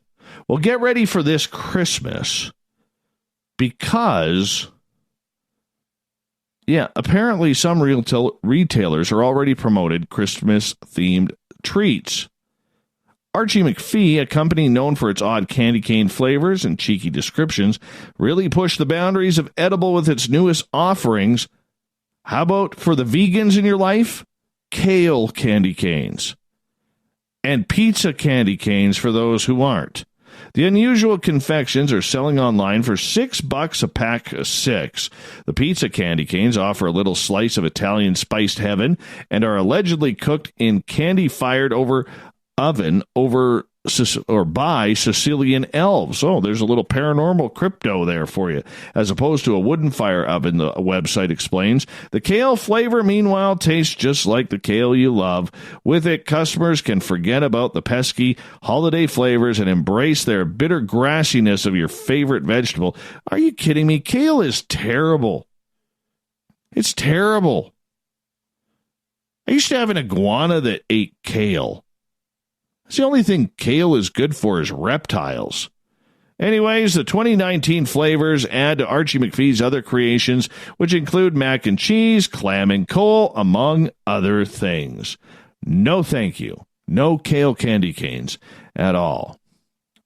Talk about a bad place to get it on. Authorities say a man and a woman who were stopped for drunken bicycling in a Florida beach town had sex in the deputy's patrol car before one of them fled naked. Yeah, Nassau County Sheriff's Office deputies last Friday arrested Aaron Thomas and Megan Montanaro. Both face charges of resisting arrest with violence, committing a lascivious act of exposing sexual organs. The Florida reports say a deputy was patrolling the Fernandina Beach when he spotted the bicyclist, nearly avoiding getting hit by a car. An arrest report says that after they were put into the squad car to await being taken to jail, they took off their clothes and started doing it right there.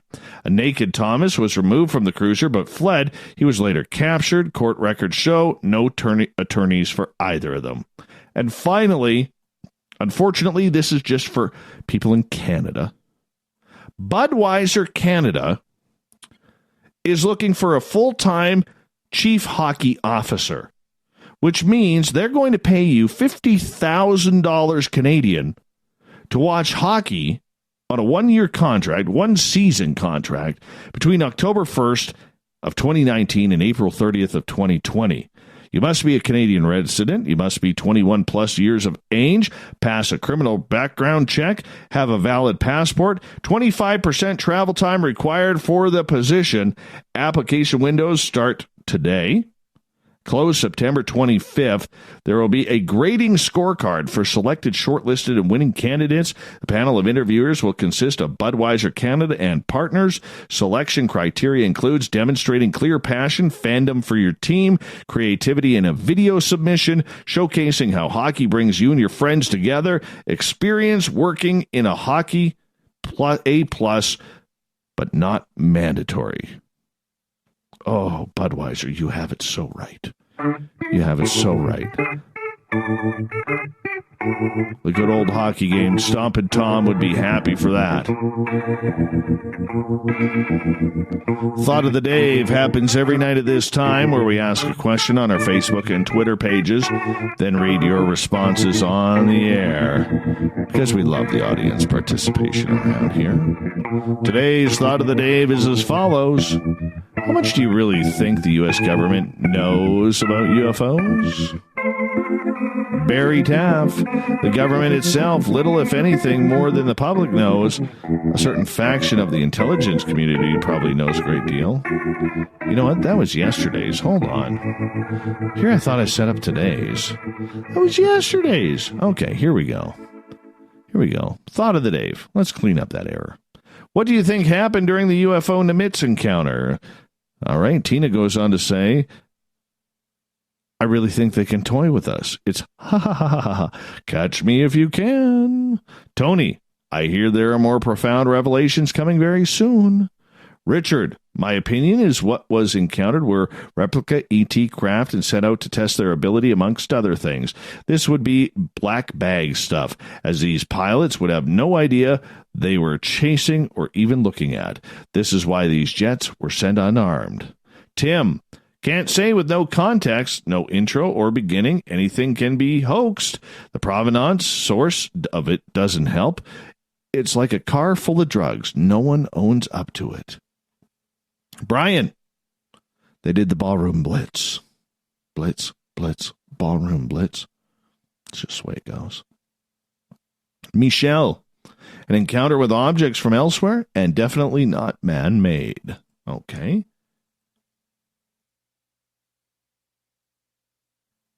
Moving on. Earl, the pilots were played with in a show of power if it was ET or interdimensional in nature. It was more of the same that we've seen in other instances like this. A friend of mine's father was one of the pilots sent up to engage the Lubbock's lights back in the 50s. And he told his son that he had been played with, cat and mouse. They were making a point. We have little airplanes. They have craft, the likes of which we apparently don't even understand. Not a shot was fired on either side, and you can read this as you'd like. Good thing, in my opinion. If they were our black project, it was a reckless test, and someone should be held accountable for putting soldiers at risk.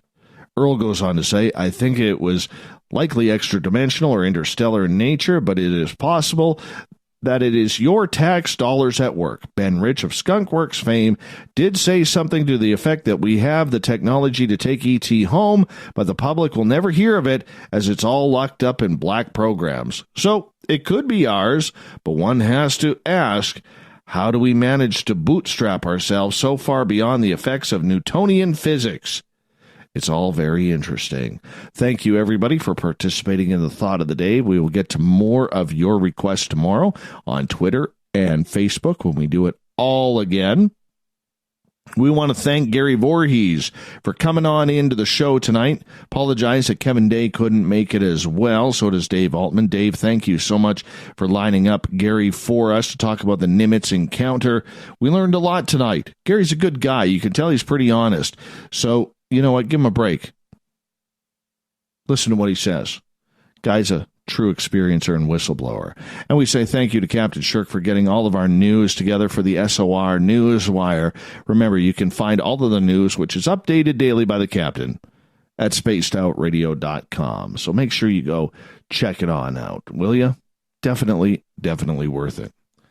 Hard to believe, 48 hours from now, after the show, I'm going to be driving the 5.5 hours down to Vancouver to fly off to Toronto for the Alien Cosmic Expo. So if you're on the East Coast, whether it's in Canada or the U.S., join us in Toronto. We definitely want to check you on out, and I want to meet you. So go to aliencosmicexpo.com and get your tickets today. We got Mr. Ron Bumblefoot THAL rocking in the background with Little Brother Is Watching. Bumblefoot is the official music of Spaced Out Radio, rocking us in and out of every single show. Get your horns up for the guitar god himself. A special thanks to everybody listening in at home, in your cars, at work, in our chat rooms on Revolution Radio, the SOR Space Travelers Club on Facebook. We also got all of you on Spreaker and on Twitter at hashtag Spaced Out Radio, wherever you may be.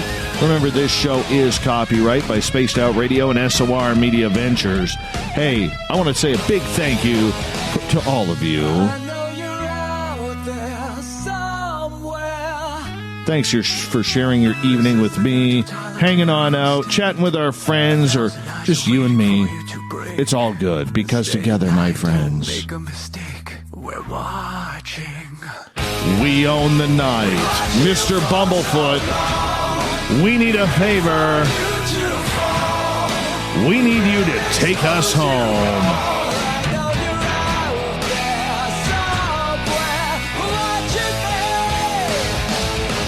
Have a great night, everybody. Be safe.